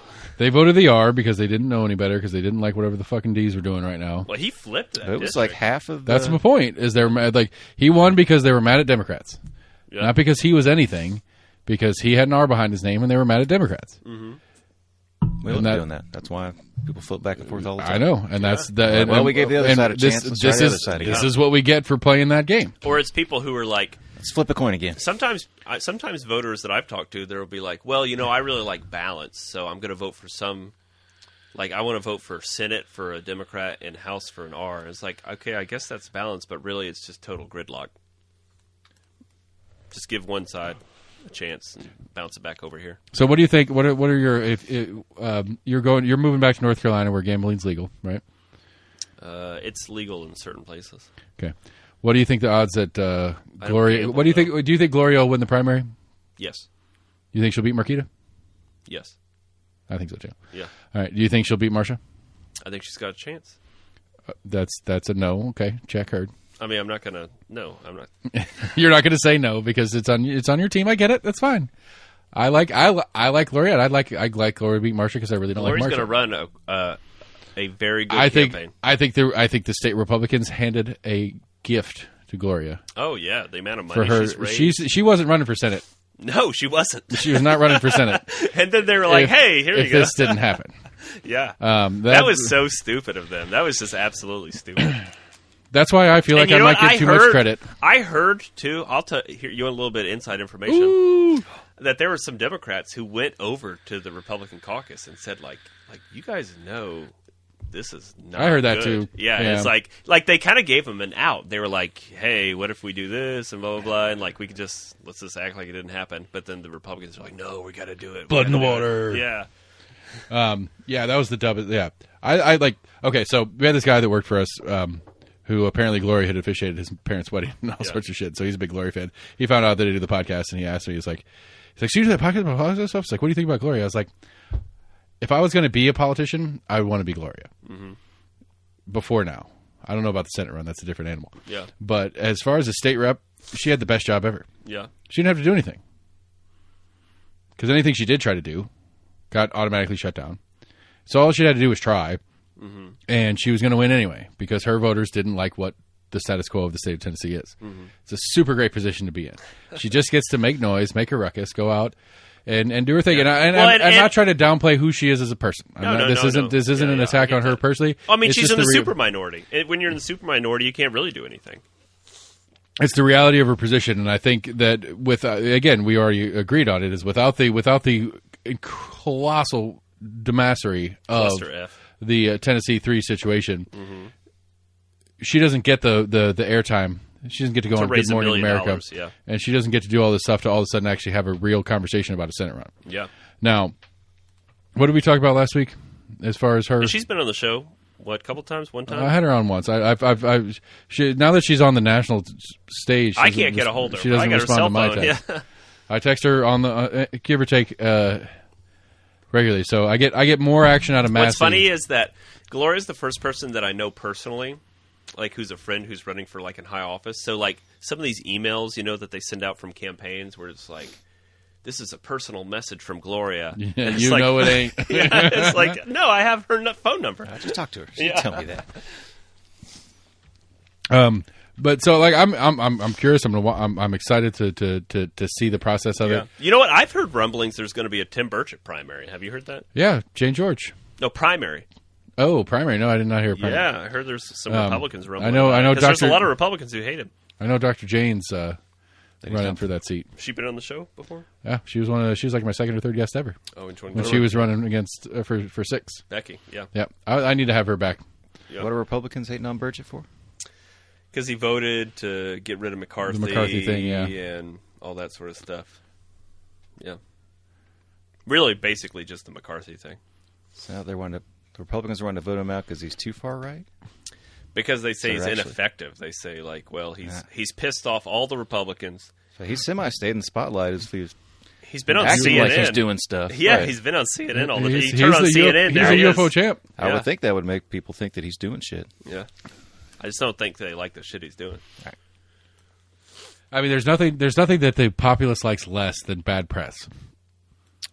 Did hear about a new bill that's Senate, I think, or that Marcia is. I think she's one of the main sponsors.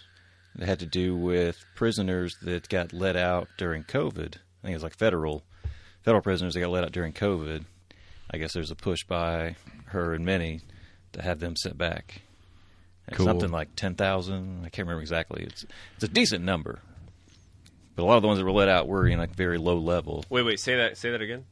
Something about reclaiming early releases for COVID issues. Yeah, there's a number of like federal prisoners that got released during the COVID pandemic. Oh, and so to bring them back? Yeah, now they're wanting to come finish your sentence. Why? Wait, how can you do that? I mean, it depends on the terms of the release, I guess. Like, could you say, "Hey, we're letting you out early," but then say, "Like, no, come back"? I think her main logic, was basically said, like the COVID emergency is over, so. I thought it was mostly like old people. Well, if we only let them out because this pandemic was going on, we need to send them back. We need to be tough on crime, and they need to do their time. I thought that was mostly like old people, though. Like they didn't want a bunch of old. And people. that was one thing. Yeah, it was like low risk. Like people that had served a majority of their sentences already. Most of them were put on like house arrest. They interviewed one guy. Of course, they're going to bring the good example. It was like he had a new job. He got caught up in I think like money laundering or money fraud or something like that. Mm-hmm. But now he's back in like doing business stuff again. So at least like his employer has given him the pass on that. But he's got a family, got married. Sounds like it's like Sounds like that would cost a bunch of money 50s, to round 60s. up a bunch of people and bring them back to prison. I mean, he's working. That's he's paying what I'm taxes. talking about. Why the fuck would you want to throw him away? Federal prisons already overpopulated. We're trying to send low-risk people already out. Yeah. When like the people they let out have let's make Marcia have go like get a 2% recidivism rate compared have a lower recidivism rate compared to most federal prisoners that get out after serving their time. Mm-hmm. That's an area of policy I don't really know that much about. Is like incarceration things. I just hear like the sound bites. Like there's so many more people incarcerated in the United States. And, kids too. We have. There. I'll see if I can find it. I'll send you the link. There's a 4-part podcast that I've lost my shit on. Rutherford County. Oh yeah, I did read about that. And that one judge. That one judge. And I forgot. And I failed on my previous conversation on the show about it. And I forgot the starting point of the whole thing. No, maybe I did. No, we talked about it. Did we talk about it in the car ride? About the fight, after school fight thing that was really the catalyst for this whole story. Yeah, I think you were telling me. Okay, but I don't think we talked about it on air. It's like it's just this weird ass. What is it? It's just like the. So it's that one judge and the whole crazy system that they had going on in Rutherford County, but like the impetus for the story from Politico or whatever was this story about there was a kind of, it wasn't even a fight per se, after school, after bus drop off. So the bus drops these kids off. These two kids are jawing at each other, going back and forth, whatever. Yeah. Nothing's really happening other than they're yelling at each other. And the one kid turns around and starts walking away, and then the other kid kind of runs up behind him and like hits him on the back of the head. Yeah. And then another kid comes and hits him back of the head, and then there's kids on their side, and they're all videoing it because that's what kids do these days. Yeah. But other kids are saying, yeah, kick his ass, blah, blah, blah, or the other kids are saying, knock it off, leave him alone, blah, blah, blah. Like, it's all this back and forth. And so this cop in Rutherford County gets a hold of this video somehow through whoever posted it, wherever, and blah, blah, blah, and goes out on this mission to find out who all these kids are. Oh, so he goes and rounds up all these kids? Right, arrests all of them during school. Wow. And that's what kind of kicks off the whole, the at least as far as the story version in the podcast goes, is that, it ends up this other guy that's been through the system before that ends up being a lawyer, starts taking cases because it's an easy way to make money as a lawyer who isn't attached to a firm. You just go down to juvenile court and just pick up a case. And like the state of Tennessee is very clear. You cannot detain kids for anything unless it's super, super serious. Yeah. And Rutherford County detains kids for everything. Mm-hmm. Like literally, so a kid... One of the kids who was yelling, knock it off, was arrested. Oh, my gosh. Was arrested, processed, and detained for like 6 hours. Wow. Because that's the policy. That's probably traumatizing for that kid, yeah. And that's the policy in Rutherford County, which is in clear violation of state law. And so, like, it's this 4-part episode. It's like 3.5 hours of podcast. And it's like, it gets to the end, and it's like, yeah, they're going to fucking nail this judge to the fucking wall. Yeah. And she just drops out of her race. It disappears. Yeah. Where's she at now? She's probably still in Rutherford County, just living. Wow. It's a crazy-ass story. Well, did you see the ProPublica article about the Knox County? Right, because it's the same thing. Because that was part of it. That like the one of the lawsuits against the judge was about I can't remember the phrasing of it. It was basically what we consider solitary confinement for adults. Yeah. That they're doing to kids. Yeah, and they're doing that all the time over at Richard Bean's place. Yeah. Yeah. I don't know. It's crazy. Well, I never saw anybody actually in it, but they had a room for it. Oh, really? Oof. I mean, I get it. There's times and places where there's got to be a necessity for it. I get it, like that, but it's got to be, especially with kids, it's got to be an extremely necessity. Well, in that article about the Knox County place, they were in there for days. Yeah. Yeah. Yeah. It's. I mean, I don't know. It's hard. It's hard because a kid's a 14-year-old, 13-year-old. I mean, I don't know, man. Because like I got a 13-year-old, and he would lose his shit. He couldn't handle that, and it would break him. Yeah. But I met some of the kids he runs around school with. They scare the shit out of me.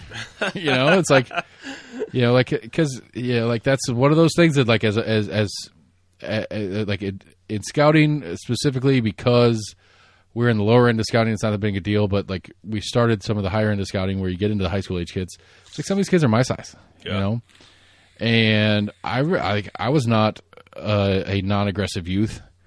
I wouldn't want to square up with me when I was 17, 16, 15. Adrenaline pump. Like I wouldn't want to have to deal with that. I've been there. And how to deal with that and what the proper thing to do with that and how to, and especially, like I had it pretty good. I didn't have a hard life as a kid. I didn't go through a lot of bullshit. Mm-hmm. I didn't have to see a lot of violence and deal with a lot of violence. The big thing about the article about the Knox County juvenile thing is I remember reading that article, and what haunts me is the very last quote. Pull it up. What haunts me is the very last quote where he says essentially like he views the kids as customers and that he can make a bunch of money for the county if he cuts costs in all these places. Like he can give $1 million back to the county. Because he's getting paid by all these other places to house these kids and stuff. And I was thinking, like, my gosh, like, this is not a business. This is like, these are kids' lives. This is not, you're not running the Target. You're not running Walmart. You're running, like, a juvenile detention center. And your job is not to make money doing it. For sure. Yep. I mean, that's one of those things, like, I say it all the time on here. It's one of my, probably my number 1A rule for life. It's incentives is all that matters. Mm-hmm. What are the incentives you're putting in front of these people? Well, he's 83 and he's been doing it for 50 years. And what is why is he incentivized to act that way? Like, does he care about Knox County that much that he wants to give him $1 million back? Because he wants to make sure the county commissioners are happy with him. Right. Yeah. You know, and so it's but what's the incentive? And I mean, how do we? And that's the question to me on almost everything we talk about is what's the incentive that the people who have to execute the task? What are their incentives? Like, you know, if you put there, if you could, we could pie in the sky whatever the thing is all day long. But if we don't incentivize it correctly, we're not going to get the result we want, ever. And I think just the prison system in general is one of those. Is like what's the goal? Yeah. Like first we need to identify the goal, and then how do we incentivize the people that have to deal with the process to achieve the goal? Well, I mean, it's like private prisons. Like, what are you incentivizing? I don't know what you're incentivizing. Because that's one of my things is like because people like to dog on private prisons, and they're well doggable. I don't disagree with it, but it's like, well, whose fault is it that they act the way they do? Yeah, they got a bottom line. Well, it's not that they have a bottom line; it's that the state incentivizes them to act a certain way, and so they act that way to get the because yes, they do have a bottom line. Yeah, they're in it to make money. It's a private prison. Is it a problem? Do we have an issue with people making money? No. Okay, so yes, we want. But I think there are certain things that you should be making money off of. Okay, but I think we need to set the incentives in place so that we reach our goal, and the people who help us achieve the goal get their money. And so, what is the incentive we can put in place for a prison system so that the people who are privately running that prison can achieve our goal? Because we're the customer in it as the state. We're the customer saying, okay, we need you to handle this problem we have. And here's not necessarily how we want you to handle it, but here's the result we want. And we're going to pay you by the result, not by how many beds you have, not by how many bodies you have in the rooms. We're going to pay you by the result. Yeah. How do we incentivize that? I don't know. I don't run a Everybody's private singing prison. along with the siren. I think that there's a philosophical question that has to be made by a society to say what are things that people should not be making money off of. And like for a juvenile detention center, the goal of a juvenile detention center should not be the bottom line, make $1. I just don't think it should. No, it shouldn't. But the people who work there, that is their incentive. Yeah. Okay, so how do we pay them and incentivize them to treat it the way we want to? I think that's right. And I think that's what I'm saying. It's like Yeah. so it's not that the program at large is a money making scheme. No, yeah, It's and I mean that they use the people- contractors who build. Right, yeah. the people who operate it are in the people who are operating are in the business to make money. Yeah, but the people who the person who's directing it, they shouldn't be thinking, I got to make as much money off this as possible. They should be thinking, all right, we've got to reduce recidivism. We've got to make sure the kids. No, they should be. They should be. I want to make as much money of us as possible, and I do that by goals stated by the people who pay me. Just like any other job. I mean, no, I don't. You think get paid. There's certain jobs that people do. They could go do something else and make more money. People who run nonprofits could go work for a business and make more money. I mean, there's people who work for nonprofits that couldn't make more money doing anything else in their lives. I mean, that's yeah. But I'm talking about talking about higher level people, like the executive level people. There are certain careers that you go into, and and I'm not saying there's people who work in nonprofits who make six figures. They make $200,000 a year, but they could go work for GE and make more money than that. Who's the highest paid person in who's the highest paid elected person in Knox County? Elected, Glenn Jacobs, I think, $176,000 maybe. He makes more than India. That's probably true. I don't think that. I don't think the original answer is true. I do think he makes more than India. Was it district attorney? How much does Sharm make? I think it's either Sharm or one of the judges. Really? Because they've been there so long? No. Oh. Because they can make so much more money being an functioning privately. Yeah. And they can still make the judges. It might be the judges. They can still make money. They could probably still make more money functioning privately. I'll tell you this, is that I know specifically both the Democrats and Republicans that there are attorneys who people have asked to run for judge, and they've said, no, I can't. I'm not doing that. It'd be a pay cut. Yeah. Yeah, for sure. Without a doubt. Yeah.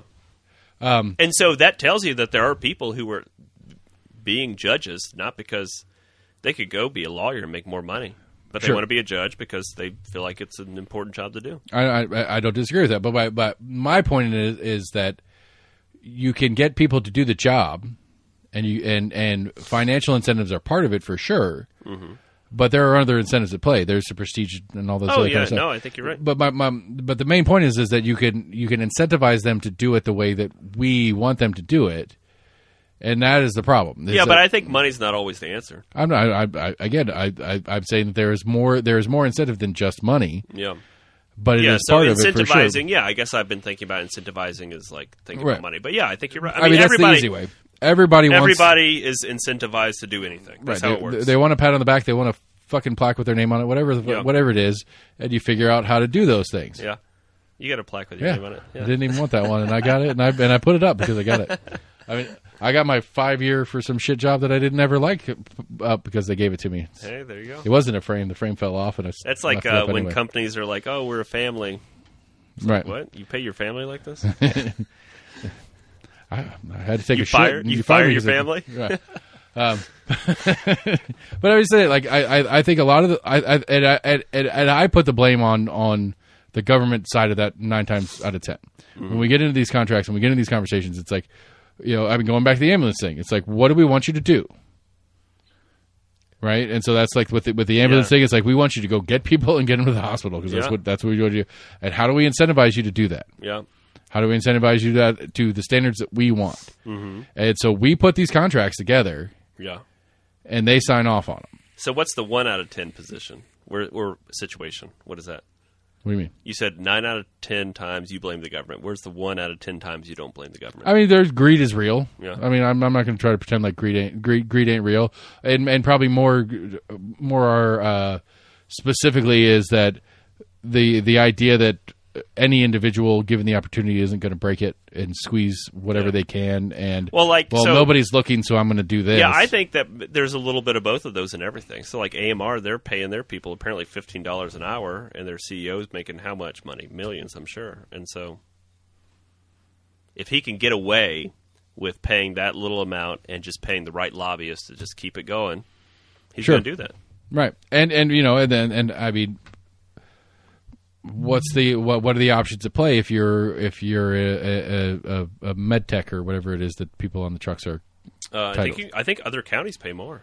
That's what I'm saying. Yeah, and and that's that leads to staffing, and that's why they have situations where there are multiple times over the last 6 months where there have been 0 ambulances available in Knox County. Yeah, and that's a problem, and they should and at least historically they've had penalties for failure. Yeah. Not that they've ever held them to it. And then it gets wiped clean. And that's White as snow, like Jesus. And I don't know what that is, and maybe and I guess hopefully Sins forgiven. Hopefully now that they're actually paying as a county for it, they'll actually start holding those penalties, because I get the premise of it's like, well, we didn't pay you, so where are we going to put that penalty money? Like, what's the rules on where that penalty money goes? I just think that it's if we're going to have a free market system, then I think we just need to have some competition. Sure. I don't know. You get into healthcare, it's a whole subset of animals. There's no free market in healthcare, period. Mm-hmm. Like, how much is it? Like, I got pissed off the other day because I went to the doctor and I had to get this like specialist thing done, and then I get this big bill from insurance and they say it's out of network. Well, nobody told me that, and the in-network doctor sent me to this specialist. So how was I supposed to know it was out of network? What's their incentive? They don't care. They're going to get it one way or another. I'm just saying, what's the incentive of the doctor to tell you to take the time to figure out if that's in network for you or not? No. That's what I was about to say. I play devil's advocate on that. What's the incentive for? They're not going to look up at your insurance. He may have just referred you to what he thought was the best specialist for that. Yeah. Right, and then what's the incentive for the specialist to say, well, we're not in network? I also before we don't start even this? understand Hold what on. is in-network and out-of-network. It's like... That's just your coverage. Yeah. And then I think that you should be able to like shop around. Like you can never figure out how much something costs before you get it done. Like I had to get my gallbladder taken out a couple of years ago. I would have liked to seen, let me get a bid from this surgeon and this surgeon and I thought this they surgeon. passed a federal thing, but I think it was more just like transparency in medical billing. Yeah. To where it's probably more just like after the fact that they have to itemize it a Yeah. little bit better. Well, it's like when my wife gave birth. Wasn't that a Trump thing? When my Yeah, I think it got passed. Yeah, thank you. When Thank you. Democrats Yeah, were in thanks. control of Congress, but yeah, sure. It's a Trump thing. But when my wife gave birth, I looked at her. I asked for an itemized bill, and they sent me an itemized bill, and they had something on there. It's $40 for calf warmers. Mm-hmm. And I emailed them. I said, "What are calf warmers?" And they're like, "Oh, they're the things that go over your feet and then up your leg." And I said, "Socks? You charged me $40 for socks? I would have brought my own socks."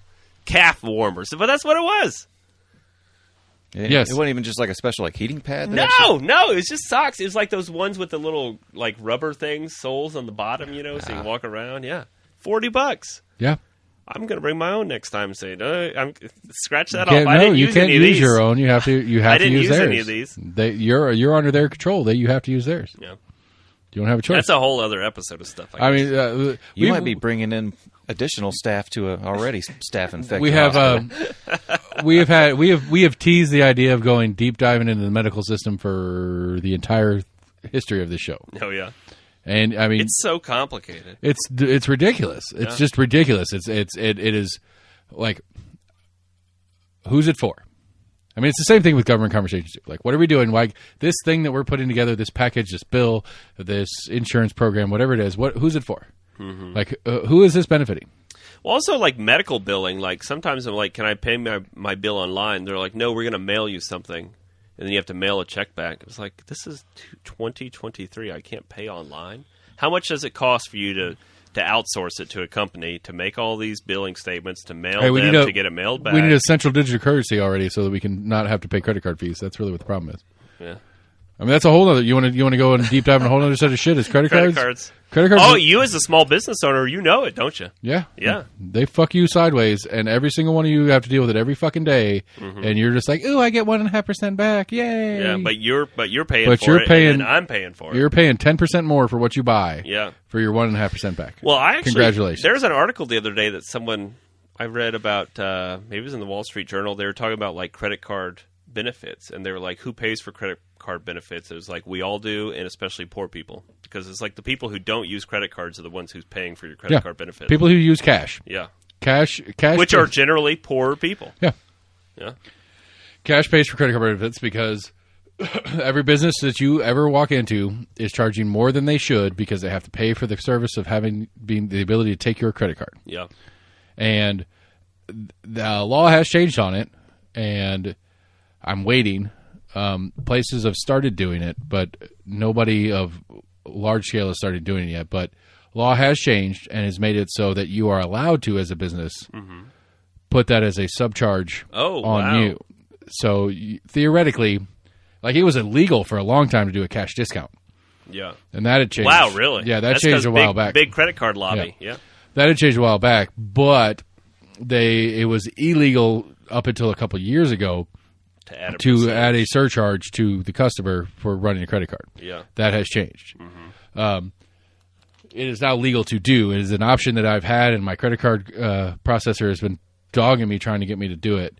And I get why, because I'm going to pay, it's the first of the month, so I'm going to pay like $6,000 in the next 72 hours or so. So does it not automatically come out? It's just you have to send Visa or MasterCard or... Well, no. I mean, they give me what they collect, and then at the first of the following month, they take what they take back how much their fees are for doing their thing. And which is fine. I prefer it that way. Some companies do it where they take it out. Are they all the same percentage? No. Oh, really? No. I mean, Walmart pays like 0.75%. I pay like 3.5%. Wow. Yeah.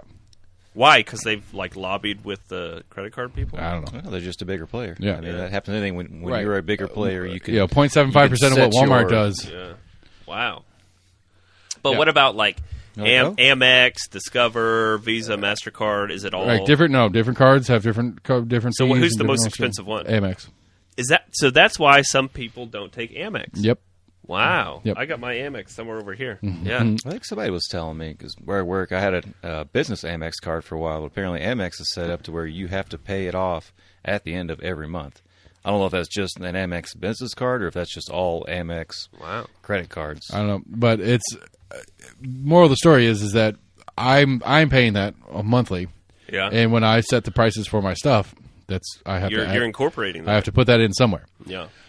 And so 3%, you said. yeah, and I'm Wow, cheap, and that's I'm a pretty lot. cheap. I'm pretty cheap. There's a lot, especially in the small business. I'm on the low end of what a small business pays. Really? Yeah, Well, you still find some small businesses that are like, They we pay only 5, take 6, 1 or 7. 2.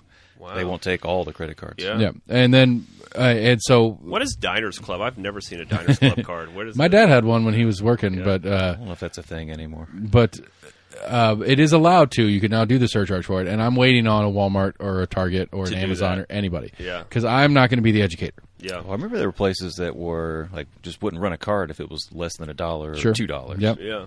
Yeah, because it changes and it depends. Like some companies, when you sign up with them, it's 5 cents a run plus 2%, Wow. or it's That's a lot. Yeah, well, it depends on what you're doing. Yeah. Like if you're like a contractor that's doing a $10,000 job, Yeah. I'll take a nickel a run and 2% over Yeah. a 3% flat. Do y'all accept Venmo? Does Venmo take a charge? No, well, yes and no. Like I'm capable of taking it in the Yeah. sense that you would send it to me personally. Oh, but you can't accept it as the business. We could do it as a business, but even those Venmo, Cash App, all those, Yeah. if you sign up with them as a business, you're going to pay a fee Really? in there too. Yeah, Huh. Because I just had somebody do some work on my house, and I paid him a considerable amount of money over Venmo because he's like, "Yeah, I don't pay it on a credit card. Can you Venmo me? Because Venmo doesn't take anything." right, But that was person to person, Right. Yeah, Right. because that's just a thing they throw out there to get people to use it, yeah. so that they can then make the money off the companies that the thing. Which So is if fine. we you had know. digital currency, you think That was a joke. Fuck would that. get rid- Fuck that. Sucks ways from Sunday. No, Why? go back to fucking cash, people. Real hard you don't dollars. want digital currency? No, Why? because it's trackable. What are you doing that you're worried about? It doesn't matter. Yeah, I'm buying drugs. yeah. I don't give a shit. Well- it doesn't matter. Cash. So you think it should go back to cash? I Yeah, hardly let's ever go. have cash. I don't like touching cash. Wash your hands. You're okay. We survived the pandemic. You're fine. Yeah, I guess so. I'm old school. Try to keep cash on me at all. I've been made a I habit never of it. have cash. Yeah. I do keep a couple $100 like in a safe at home in case the apocalypse happens. Then I have a couple $100. That's not going to get you far, man. Yeah, all you got to do is buy a gun and you're fine. Bump it up to at least a G. I don't know. I would say, like, there's two avenues of play here. Like credit cards as they are just suck. Like Yeah. I would literally like when you get down to the brass tacks of it, there is a whole subset of the economy, and it's a huge subset of the economy that is making money off of nothing. They Yeah. provide nothing. Their service is not. I mean, theoretically, I guess they provide a small service, Yeah. but for the amount of money they make, they don't provide the Like service credit equivalent. cards, yeah. Right? Credit cards do not provide a real service to anybody. No. Yeah. So if somebody steals my credit card, well, if you didn't have one, you get stolen. Yeah. If somebody steals my cash, it's gone. Okay, you're right. Yeah. Also, they enable I mean, you to spend more money than you have. Yeah. It gives you a way of paying something that you can keep with you versus having to go to a bank during business hours, get a cashier's check to go buy, a $5,000 whatever. So, I mean, you could argue that it does provide a type of service. It's a specialized service that prevents you from having in to the carry new around economy a where there's so briefcase much full of online, cash. right? In the new economy with so much online stuff, I'll give it that. And it does provide you a loan, although that loan has a 20% interest rate. On the low end, Yeah. yeah, it's That's abysmal. That's terrible. yeah, it's bad. It's predatory at best. Did you guys did you catch any of the Black Friday economics No. reports come out? There was a 600% jump in buy now pay later services. Oh yeah, you can do that for And online anything sales, now. yeah. You can buy a Domino's pizza and pay it off monthly. What? Yeah. Yeah. You can't even afford a house, but you can buy Domino's pizza and pay it off monthly. And it gets it. I mean, so it gets into this greater economic conversation about where the economy is right now. It's like, well, Black Friday spending was a record, Yeah. I heard it was up from last year. but 60-something% of Black Friday spending is not paid. Yeah. Buy now, pay later. It's all buy now, pay, or like so much of it is buy now, pay later. Mm-hmm. And everything leading up to Black Friday was way down. Yeah. And so it's like, well, Black Friday was great You could as argue an economic any credit indicator. card transaction is a buy now, pay later. Yeah, that's true. No, the reporting is specifically on these couple of different services. So how do those buy now, pay later people make money? They make it off of, because I've seen some of them where there's like zero fees. That means they're charging The seller. the seller. Right. Okay, like a credit card. Right. Yeah. It's like that. And I mean, as a business owner, to put on that hat for a second, so much of the stuff that is sold to consumers as convenience, Yeah. your business is paying for. Mm-hmm. Which is all well and good when it's Walmart or whoever that can afford the bullshit that costs to do the things. Yeah, but it was when a small business, yeah. Right. Could you Postmates Walmart? No. You use the Walmart shop app, whatever the fuck Yeah. it is. Mm-hmm. Like, they don't use it Yeah. because they don't pay for it. Do y'all do Postmates? No. We've looked at it. We're looking at it, and that's the problem with the economy that we live in right now. Yeah. It's like so many consumers have gotten used to. Mm-hmm. Like, the pandemic got so many people used to, at minimum, online ordering, if not delivery. Can you do online ordering there? Yeah. Oh, really? Yeah. What system do you use? It's a company called Spot On. You can go through our website, evapelaunchknox.com, pick which location you want, and then click through to the online order, and you can order now, and it'll be sitting in the store waiting for you to pick it up whenever you want to. And then pick it up and head on over to 2104 Jefferson Avenue from 8 a.m. to 1 p.m. today to get your deals at the yard sale. Are you taking credit cards for your?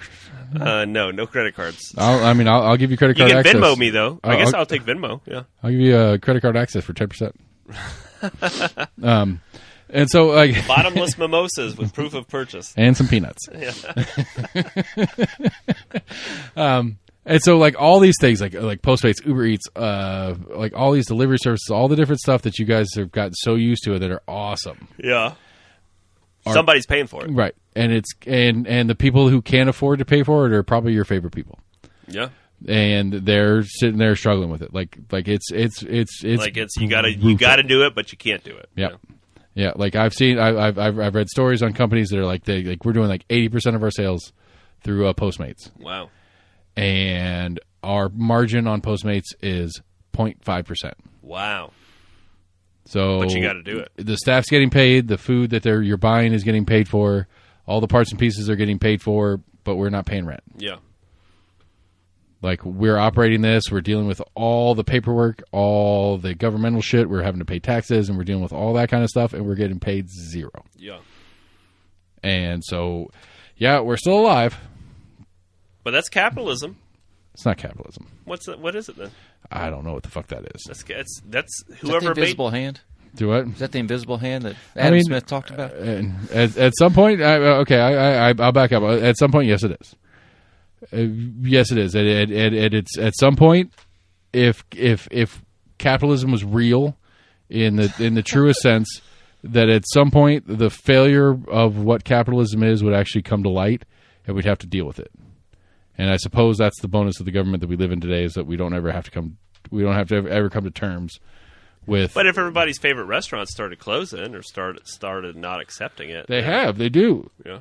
They do all the time. Mm-hmm. I mean, like, the funniest thing ever to me is watching these fucking articles come out about, oh my God, Stefano's on the Strip is closing. Yeah. Oh, that place was the best. When's the last time you fucking went there? Yeah. Or the burger When's the last time place you in gave South him a Knoxville, fucking yeah. dollar? Whatever it is. Like, when's the last time you were there? Mm-hmm. The nostalgia's great. Good for you. Yeah. But you don't really care that much, because if you did, you'd been spending money with them. Yeah. And you're not. Or you're spending money with them in a way that's not advantageous for their business, and they're forced to deal with it because you have to have it delivered to your house. Yeah. By some stranger. Mm-hmm. Who you also have to pay. Yeah. And then also you have to pay a fee Yep. to the people. Yep. And you're and some places you're paying more for the product in the and first that's something place. Joe Biden talks about, is trying to get rid of these what are called junk fees or whatever. You know, people just add fees, add a fee. Like you go and stay a night in a hotel, there's like 5 fees on there. I mean, Airbnb is like all about the fees. It's like, what is this fee for? Yeah. I don't know. I don't know the short-term rental market is well enough to dive down that rabbit hole. Yeah. I mean, yeah. I mean, the premise is if you're gonna like.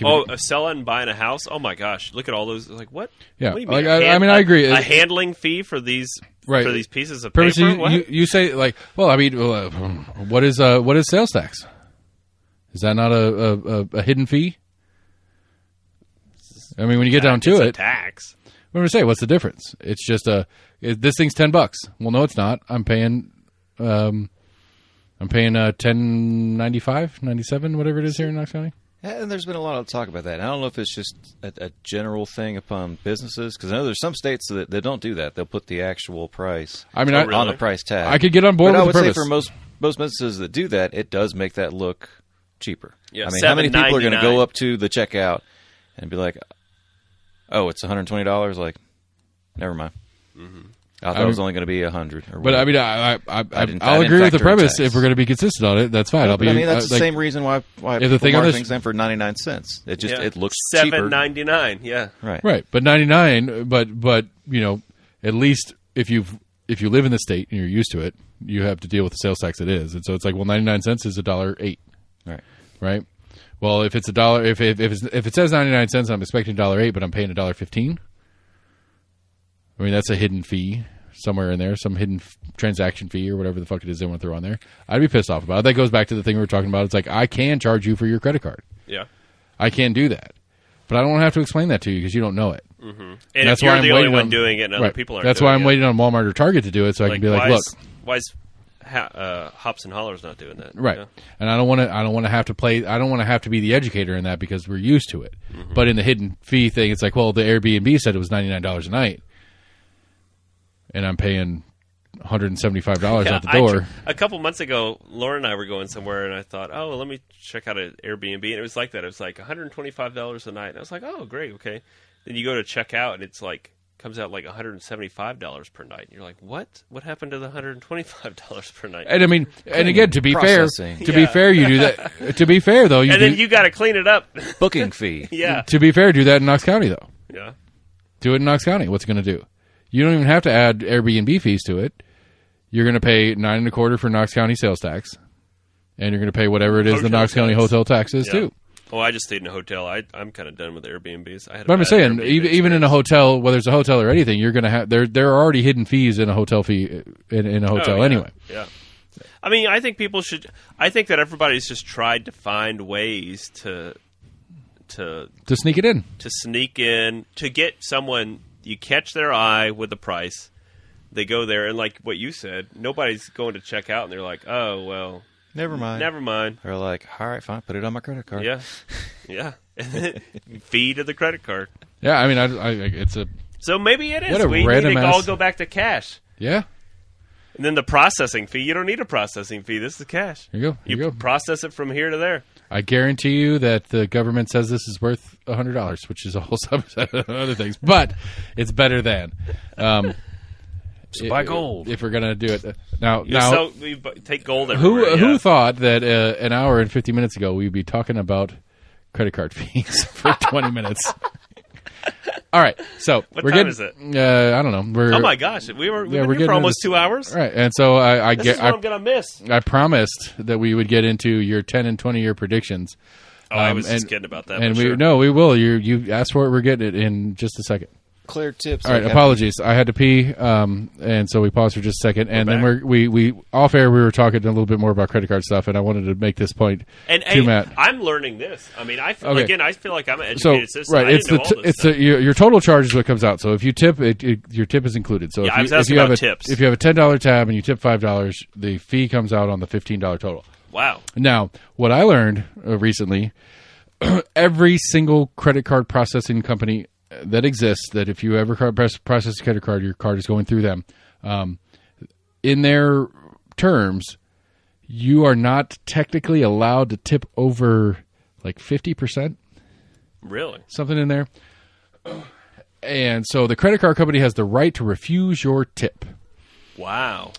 And so we had an incident where a guy came in and regular dude, he comes in periodically. He does this all the time. It's not the first time he's done this where he ran like a $10 tab and tipped $20. Yeah.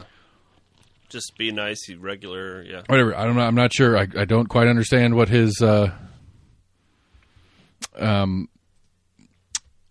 I don't understand why he does what he does, but that's what he does. Yeah. And so he had a $10 tab, tips $20, run his card, he signs it. Mm-hmm. So like he goes through the whole process. Yeah.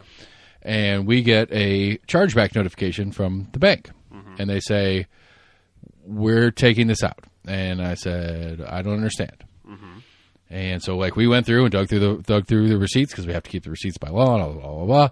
And it's like I can see right here where he did it. He wrote in $20. Yeah. He wrote in $30 total.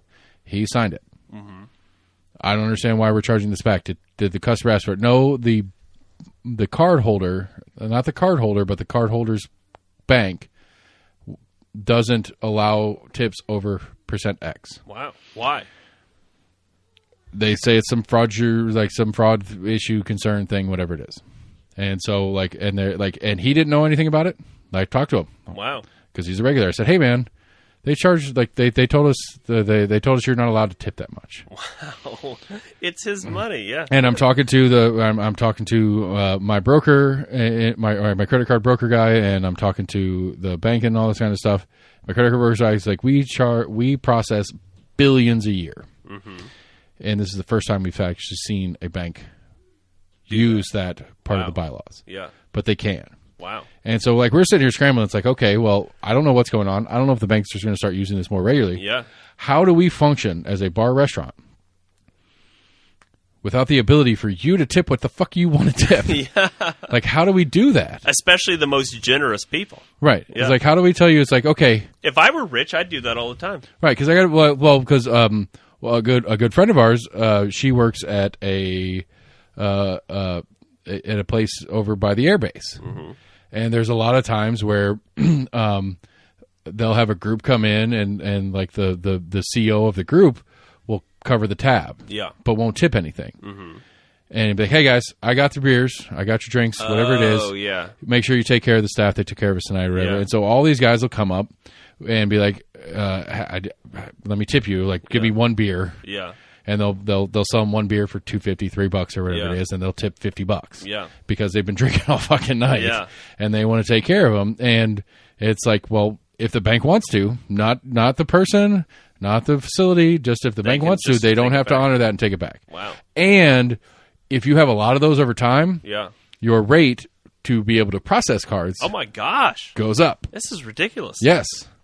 But this is what we deal with every day. Wow, that's awful.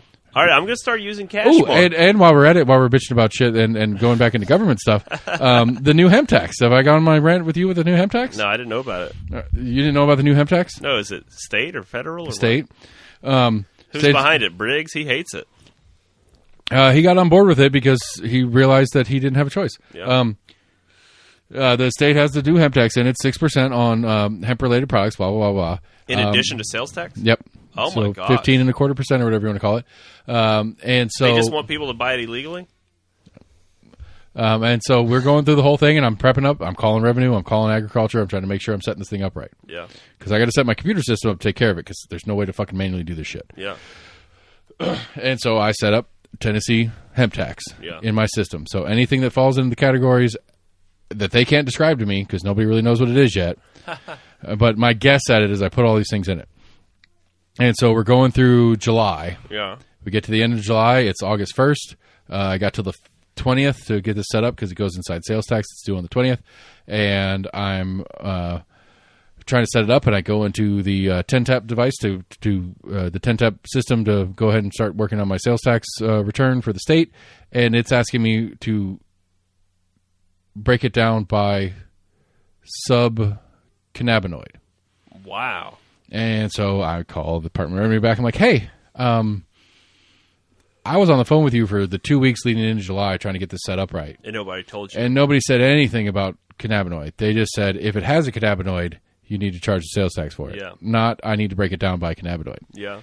And I have not done that, and there's no fucking way you can go back and I can go back and break this down. Yeah. You'd have to lie about it. Theoretically, I could go break it down, but it would be 6 months. Yeah.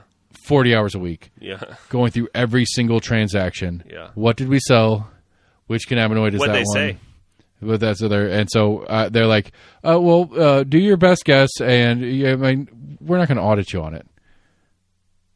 So you could. Mm-hmm. I took that as a threat because I'm a defensive motherfucker.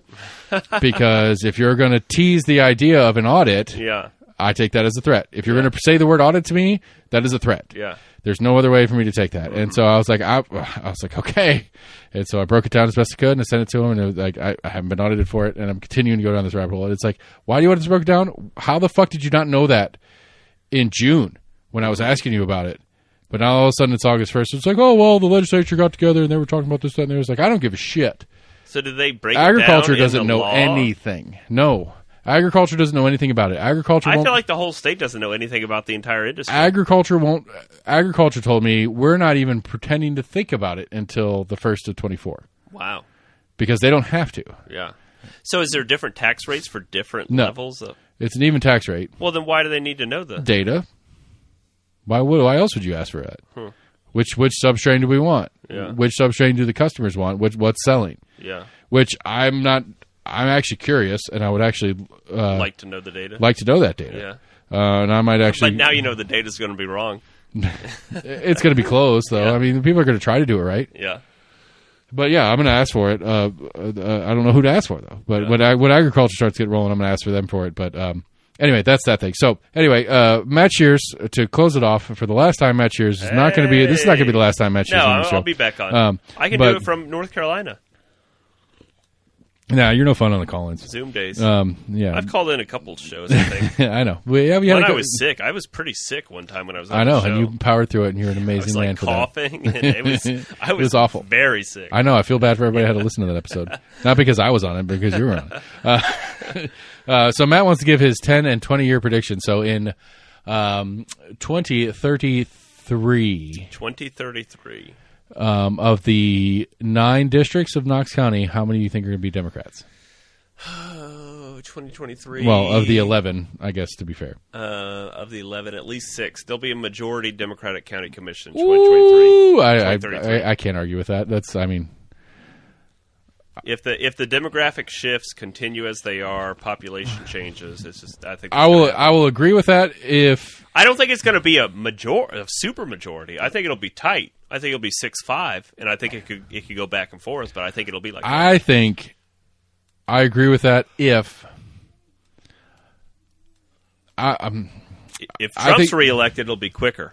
I think I guess maybe this is a hopeful prediction. Yeah. I think that this strong demographic change to independent voters is going to have a functional effect on the way we elect people. Interesting. So you think there might be some independence on county commission? Yeah, I think there'll Maybe be. so. You might be right. I think you'll be a 4-4-3, and the 3 is going to be some confluence of Different. whether it's like an independent, Eddie Manis type. right? Yeah. Like an actual, like somebody who runs as an independent, somebody who runs as a Green Party, somebody Yeah. who runs as something else.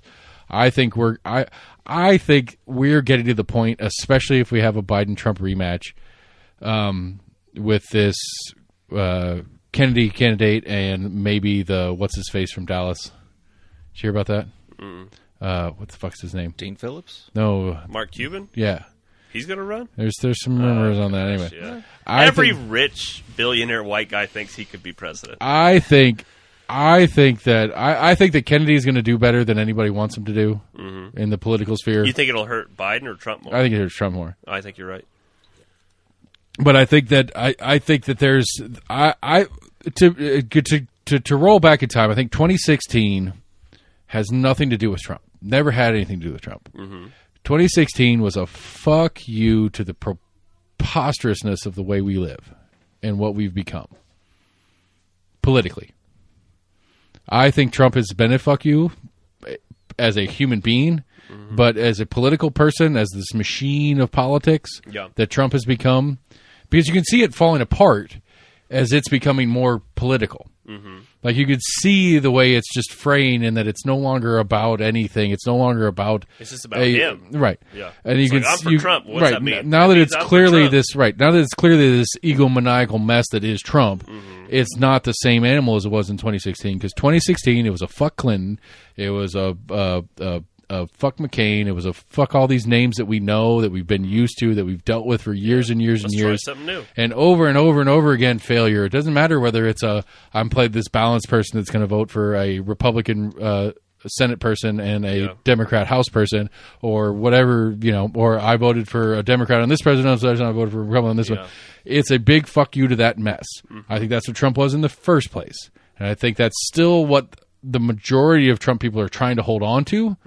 And I think Trump is trying to play that politically poorly, like he does everything, and continues to do it poorly, like he does Also, everything. he's in some pretty bad trouble. what is it? 9? I can't. I've lost count of the It doesn't. felony charges. It doesn't matter. And but the one thing he has going for him is that His people love him. at the end of the day, he is not one of them, and that is a truism.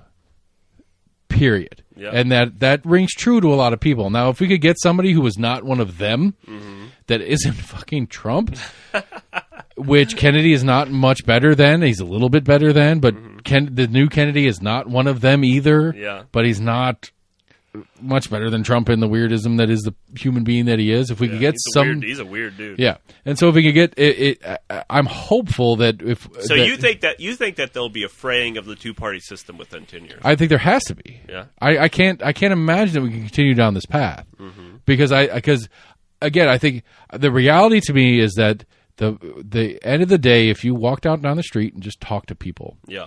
most of us are pretty fucking close on most things.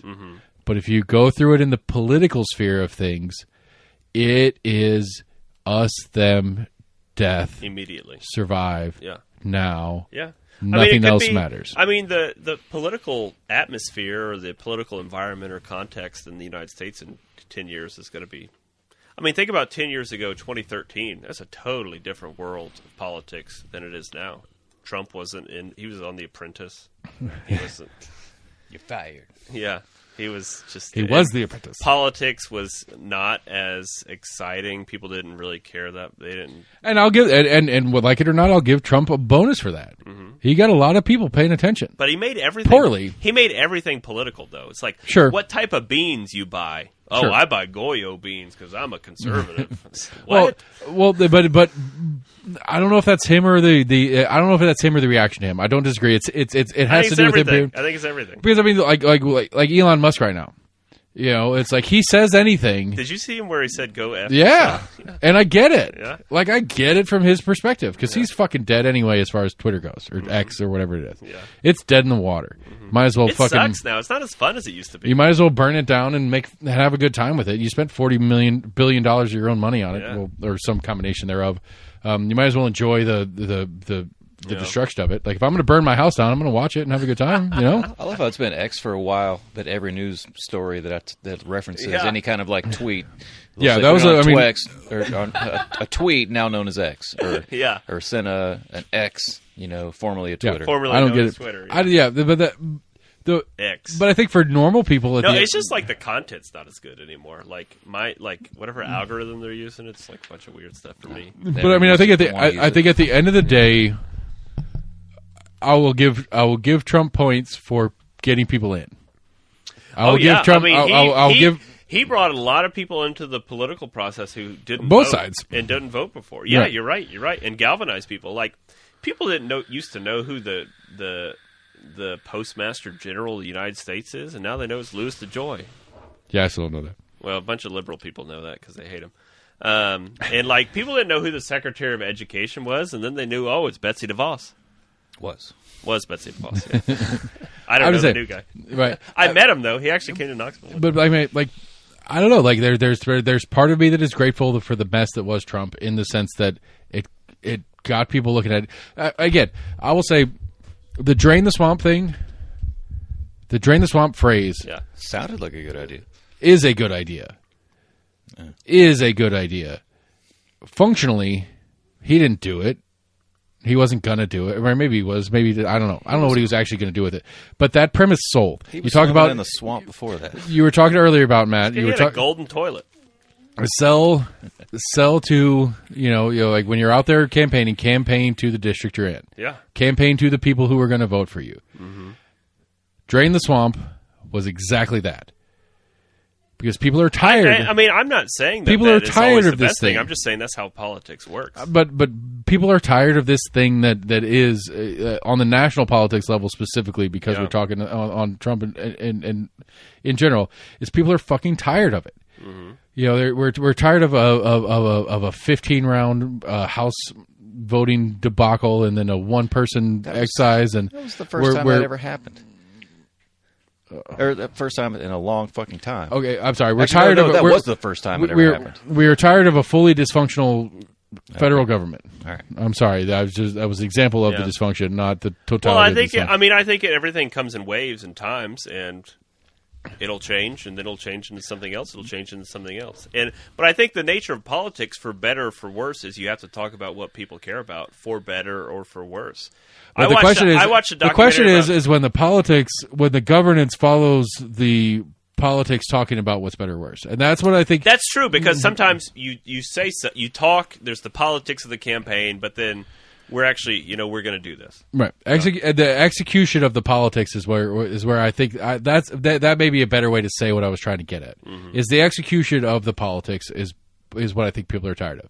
Yeah. They're tired of people telling them that we're going to overturn Roe v. Wade, or we're going to codify Roe v. Wade, or we're going to put this here, or we're going to do that there, or we're going to stop doing stupid foreign military intervention shit, or we're going to continue to remodel the world in our image, or whatever the fuck it is that we're running on. And it never does. It never does. It never does, over and over and over again. And so why the fuck do I care what party you're affiliated or what you say you're going to do anymore? Because you never do. Like, when's the last time we had something that we said? Well, all the people thought Trump was going to do that, and he didn't do it. No, but he they're didn't. all for Trump still. Because he's still not one of them. Yeah, and it's clear whether they're not honestly coming after or me, not. They're coming after you, and Right. I'm in the way. Whether it's honest That's or not. George Santos. They're not coming after George Santos. They're coming after you, and George Santos is in the way. But I'm just saying, honest, as an honest statement or not, it makes sense. Yeah. Like, it makes sense. That sells to people. Mm-hmm. I mean, I don't know. This is where I get conspiracy, tinfoil hat kind of shit. It's like, in our lifetimes, in this room, I'm the oldest in the room anyway. In our lifetimes, is there a president who shouldn't have been brought up on war crimes? I don't know. I mean, what are you talking about? What's I mean, we get all this current talk about this Israeli-Palestine conflict and war crimes and killing of innocent civilians in some sort of wartime project or whatever like that. No, fuck, that's way too deep. I'm sorry. Let me back up off that.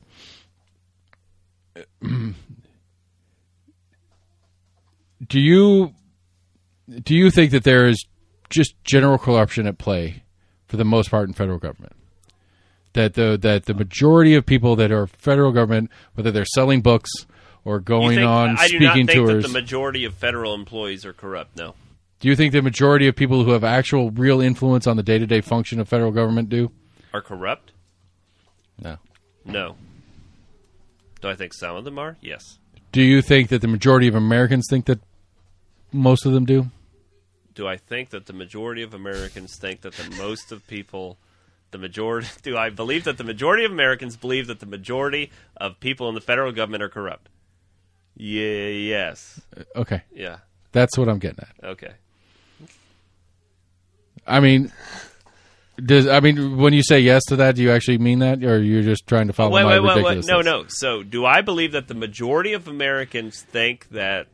Do you think the federal government is corrupt? I mean, that's a talking point. That's not. I don't believe that. Do I think a large portion of Americans think that? Yes. Do you think Marsha Blackburn is corrupt? I mean, what does corrupt mean? Oh, I was the one that throws ass definitions all the time out, and I'm the asshole for it.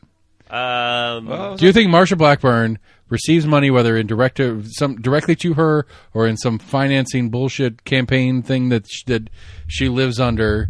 Do you think that she answers to somebody other than me, her constituent?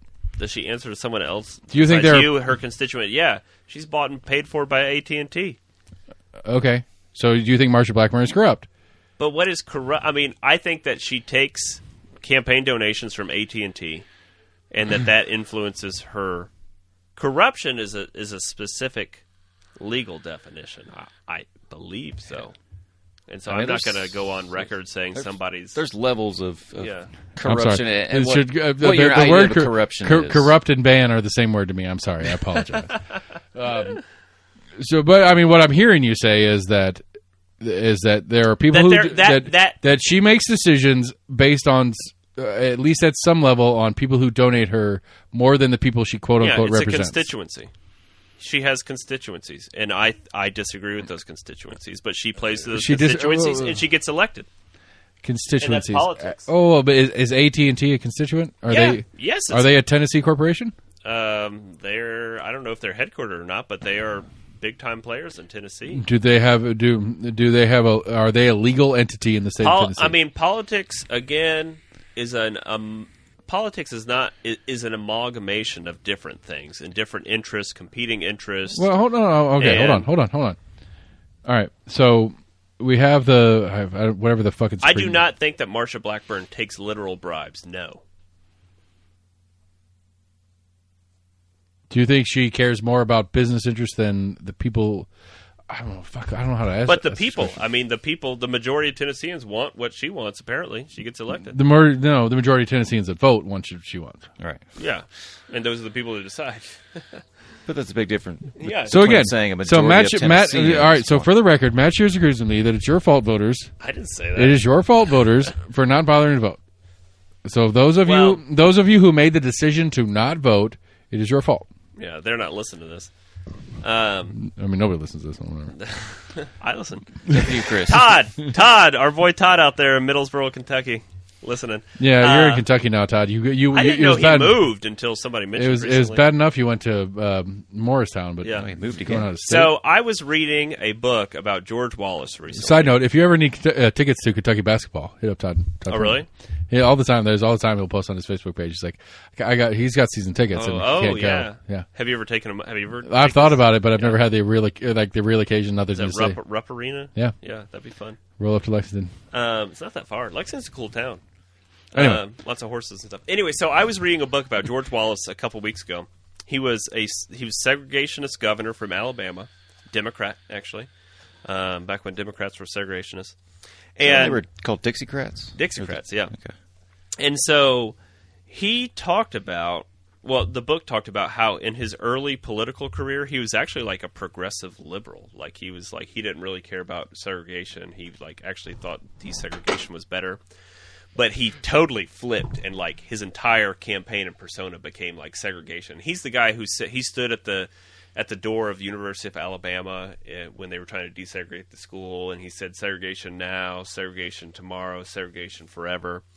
But anyway, one of his friends asked him, he's like, "What the hell, George? What are you doing?" And he said, "Look, I tried talking about good schools, good roads, parks, and nobody paid attention. I started talking about segregation, and they started clapping their hands and beating their feet down on the grounds and hooting and hollering, and that's what got me elected." And that is just that's human nature and what human politics is, and that's just how human nature is set up, and it's really unfortunate. Trigger politics. Yeah, it's trigger Yeah. politics. It's angst. Again, Matt Shears agrees with me. You guys suck. Vote better. You heard it here. That's the reality of it. That's the reality of it, and I am as guilty of it as anybody else. Yeah, it is. I spent from 18 to 38 not paying a bit of attention, and then started fucking around with my buddies, recording my conversations, and then and you it realize ended up how being, holy important it is. shit. Yeah, Holy shit! I don't know what these people are. I don't it's know like what the they're city doing. race this last time. How many people voted in it? Nobody. 10,000. And it was up.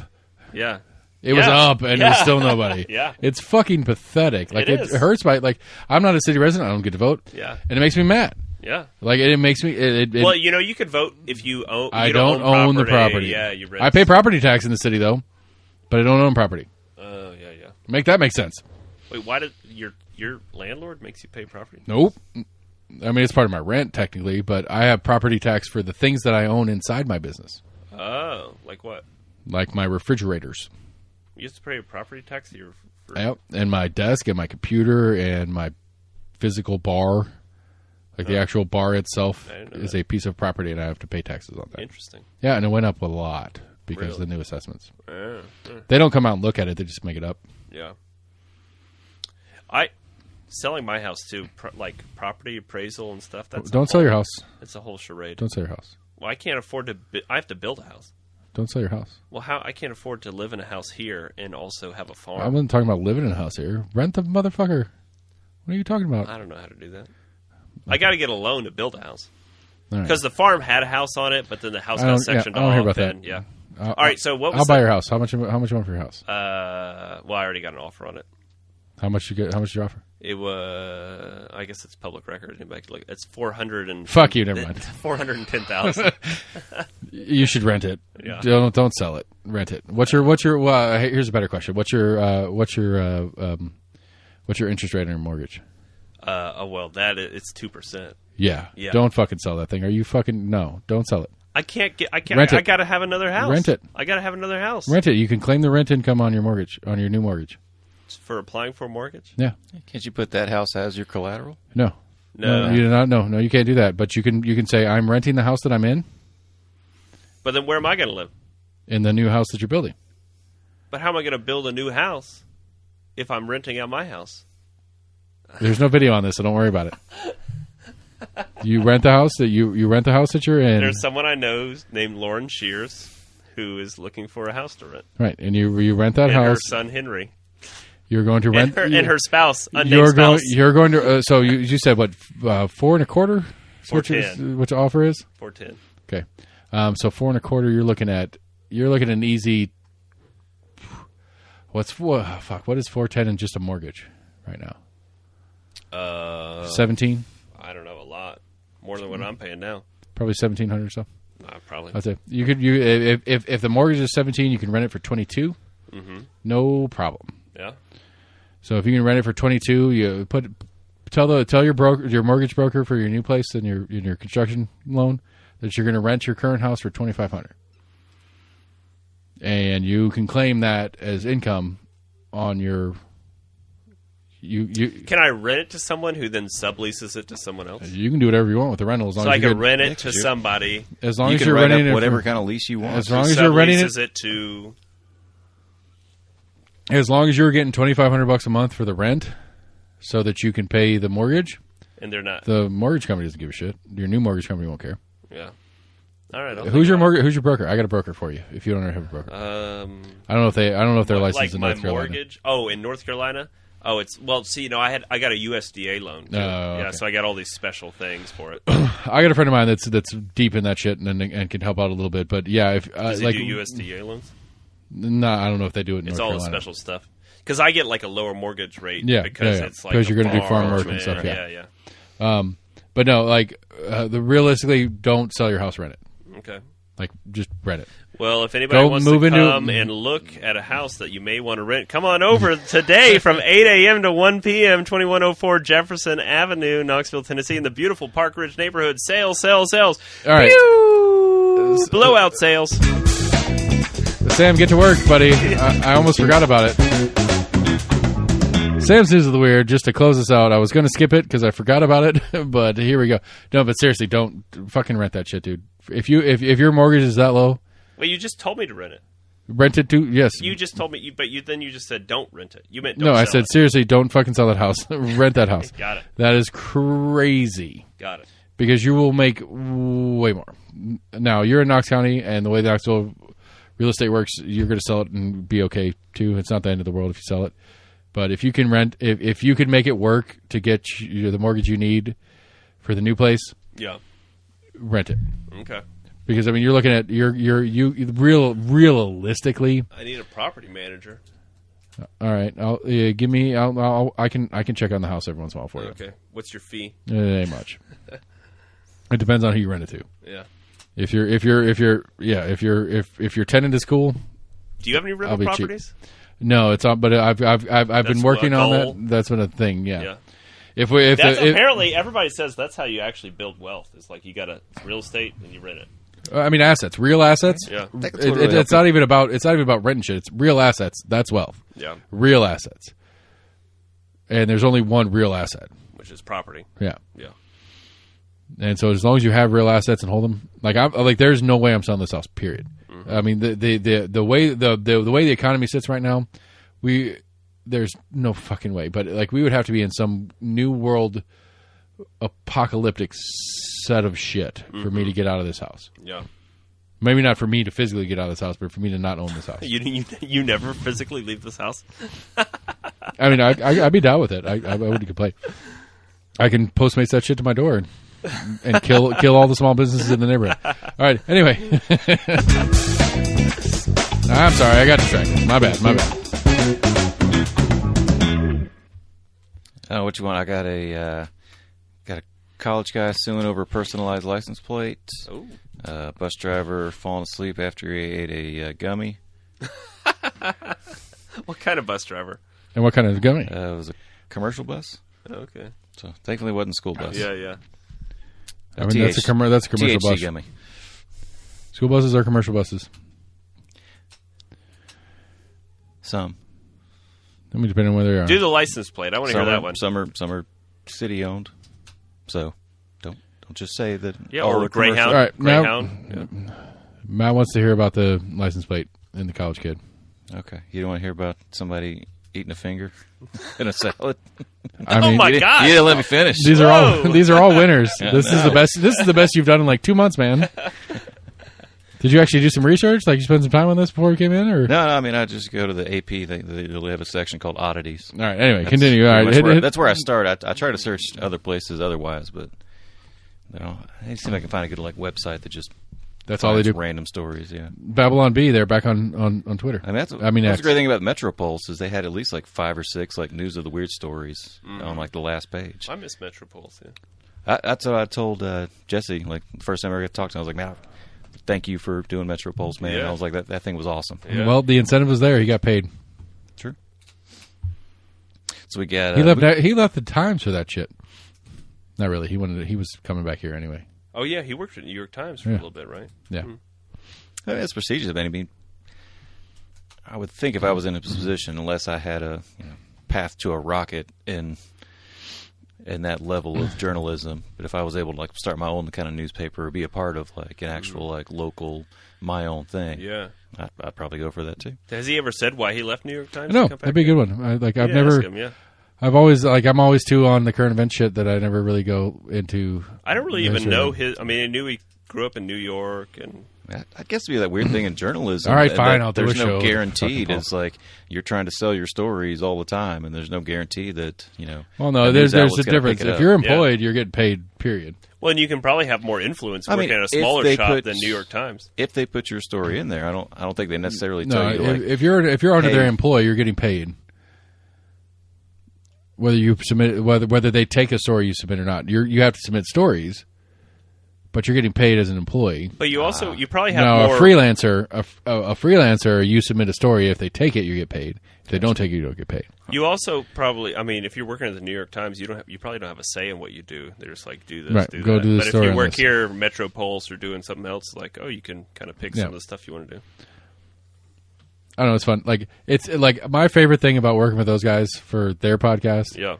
Is it's a very interesting thing to get to, and I mean, to be fair for Jesse's sake, he doesn't really try to hide it too much. He'll put his opinion out there on whatever it is. Yeah. He's really good about keeping it in check for Which the most is funny part. because Scott was the opinion editor at the News Sentinel. I mean both of them, to be fair, they will in private they will talk their opinions and stuff like that, but for their paper's sake, for the most part they're pretty good at it. I've caught both of them fairly regularly in the newsletter, at least. And they'll put little caveats on. Yeah.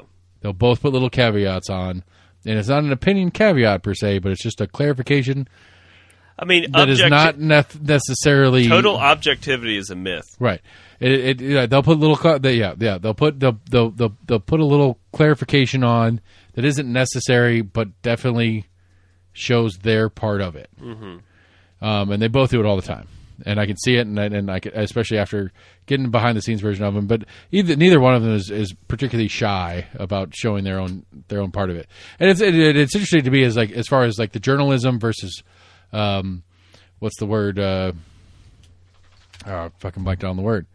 You have a journalist and Editorial, not editorial. That's not yes. Editor. What? opinion. Because we were talking about like the Holler, Tennessee Holler. Well, no, we were talking about we were talking about the city elections and predictions, people who would predict. What is the word for that? I'm blanking on the word for that. Analyst. Political analyst. Right. Yeah. So journalism and analysis. Right, versus yeah. analysis and prediction is the kind of thing, and they kind of focus on the journalism side of it. Yeah. And they don't really where like I'm more like what I do is more like I'll put my opinion on it. I'm not trying to report the news. Yeah. In the process And of understand the news. in the process of what I'm doing, I'm reporting things because people that listen to this may not have heard about what the fuck's going on with this stupid election thing or whatever. And so, the difference between the two is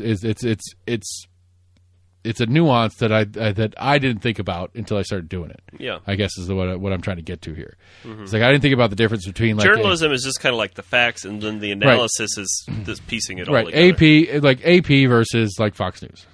Like AP is going to say this happened here with these people at this time. Yeah. Where a Fox News panelist show. That's the word I was looking for. Panelist. Oh, yeah. These panelists will get up there and they'll talk about, well, this thing happened and this is what it means and this is and these are the other players involved. It's like, well, those are different things. Yeah. Those are different parts of the journalism cycle that we don't really think about the distinction of. Yeah. And I think that's important. And I didn't realize that was an important distinction. Anyway, license plates in college kids or eating fingers. Or the fingers one. Oh my gosh. Apparently, there's a Beverly Hills, Michigan. Sure, But why there not? was a passionate University of Michigan. There's a graduate. Madison, Georgia. I got mad at that at Jeopardy tonight. Okay. Saying there's Are you surprised that there's multiple Madisons throughout the Oh, U.S.? I know someone who lives in Madison, Georgia. like I'm from Wisconsin, so there's South only of it- one Madison. South of Atlanta. There's only one. There's only one Madison that matters. We have a Capitol Dome that's modeled There's only after one Knoxville, damn it. that's modeled after our Capitol Dome in Madison, Wisconsin is modeled after the dome in D.C. You like Tony Evers, the governor? Not really. I don't pay attention to Wisconsin politics. Anyway, eating fingers. Huh? You want that story? I don't know. Just Oh, okay. read. There was a passionate University of Michigan graduate is booing the state and suing over the loss of his revered Go Blue license plate. The plate has been in his family vehicles for years and was told it was assigned to another car owner when he recently tried to renew it at the Secretary of State office. My dad's passed away. I got it from him. It's meaningful to me. We're just huge fans and love the university. Secretary of State won't comment on the dispute. Let's see here. I guess it's already a judge has already declined to grant a temporary restraining order. Oh my gosh. Said the state has not been served a lawsuit yet, and there was no threat of irreparable injury to Hardig at his stage. And that's what I would kind of figure. It's like you can't really sue because somebody else got a personalized license plate. How's that person feel? I'm though, pissed. if they- I bet they suck? No, fuck that. I have the plate. I own the rights to that set of numbers of letters, right? I pay extra. Well, it sounds like he said he inherited it from his dad. All Right, so and I'm he saying went there to was some he lag went to time. renew. Yeah. He went to renew, and they said we gave it to somebody else. So, well, how do you give it to somebody else? Said he visited a branch office Because it's still a month mine. before plate renewal deadline. It was told Go Blue was no longer available. Wow. Who's got it? You want to know his name? Jonathan Fine in his 2007 BMW. All right. Said he hadn't received it in... Wait. The personalized plate has now been assigned to that guy, though he said he hadn't received it by mail by Thursday. How's that guy feel? Like a Let's see, that dickhead. guy said he punched in plate options on a state website and found Go Blue was available. I thought it was a mistake at first. I'm not actually that excited about the plate. Oh gosh. I just had to take it. It's more just because it was available. I guess Oh I my- didn't see that earlier. Damn. Oh my gosh. He said he might be looking it up if he can find another option. I understand why he was upset. If I had a cool plate like that, I'd be upset to lose it. Yeah, his poor dad. He got it from his dead dad. I'm just saying, like, you. I don't know. Like I don't know. Like there's a That should've process. been I understand him being mad, but I mean, There's a process to the thing, and Yeah. the process of the thing is like I have the rights to this combination of letters on my plate. Yeah. I pay extra for that. I've paid extra for that for decades. My dad paid extra for that. I for should have got decades. that on my plate here, like Go Blue, like I'm Democrats. sure it's happened around here every Democrats. once in a while with like #1 UT fan, Yeah. Yeah. UT Vol fan. Yeah. Right, but Bullshit like like that. Volfan won. Right, I've owned that for Vol fan 3 years, 5. you son of a bitch. That's been mine. right, but I'm Vol Fan 5. but if it's not expired, it shouldn't be available to anybody else. Yeah, that is kind of weird. You know, Sounds so like a glitch. I mean, it does sound like a glitch, and Yeah. I I understand heard a the story a complaint. couple years ago about a guy in California who got the license plate 0000. But come to find out, like, it glitched the computer system because the computer programming, when you put in 0, it's like nothing. Ah, Yeah. And so he like got pulled over and arrested because they thought he stole his car because like they could not find the plate at all in the system. Huh. Yeah. I've heard about weird little glitches like that in like automated systems. Yeah. that The read, like, government different sucks at what they digits do. and- Yes, you're right. I get it. All right. What a better way to end. Anything else before Just we call it a enter show? in 000 on your 6% tax thing and see what happens. When are you leaving? January. All right. Sometime next week, get together. Well, you can come do my taxes with me. It's Oh fun. my gosh! Yikes! It's No. fun. Let's do it. No thanks. Oh my God! I can't believe you're leaving, Matt. You suck. I'll still, So mad. I'll still be. No, you won't. I'll still You're be- gonna be busy growing weed, like you should, and I ain't mad at that at all. Get after it. I'll buy your weed if it's any good. Anyway, almost agreement at gmail.com. We did a show. I'm so excited that we got to have Matt at least one last time in the flesh. Go to his house and buy his bullshit as he gets out of Today there. from 8 to 1. Yep. And then go check it out while you're there and rent the place. $2,500 a month for that house. I guarantee you it's good to go. If you started listening at the beginning, there's still about half of the yard sale left to go. Yeah, you might get those Jimmy Carter commemorative plates that are worth millions of dollars for pennies on it. Anyway, we're also going to go to your favorite favorite podcast favorite podcast provider. Check us out. Tell your friends about us. And we're going to keep doing our show, and we're going to keep doing what we're doing. We're going to talk to more people. We got a crazy 24 cycle coming up. Matt Park, among many others. We can talk about jumping out of planes and ambulances, if nothing else. So we appreciate you guys sticking around, listening to what we do, and we'll talk to you all soon. Good night.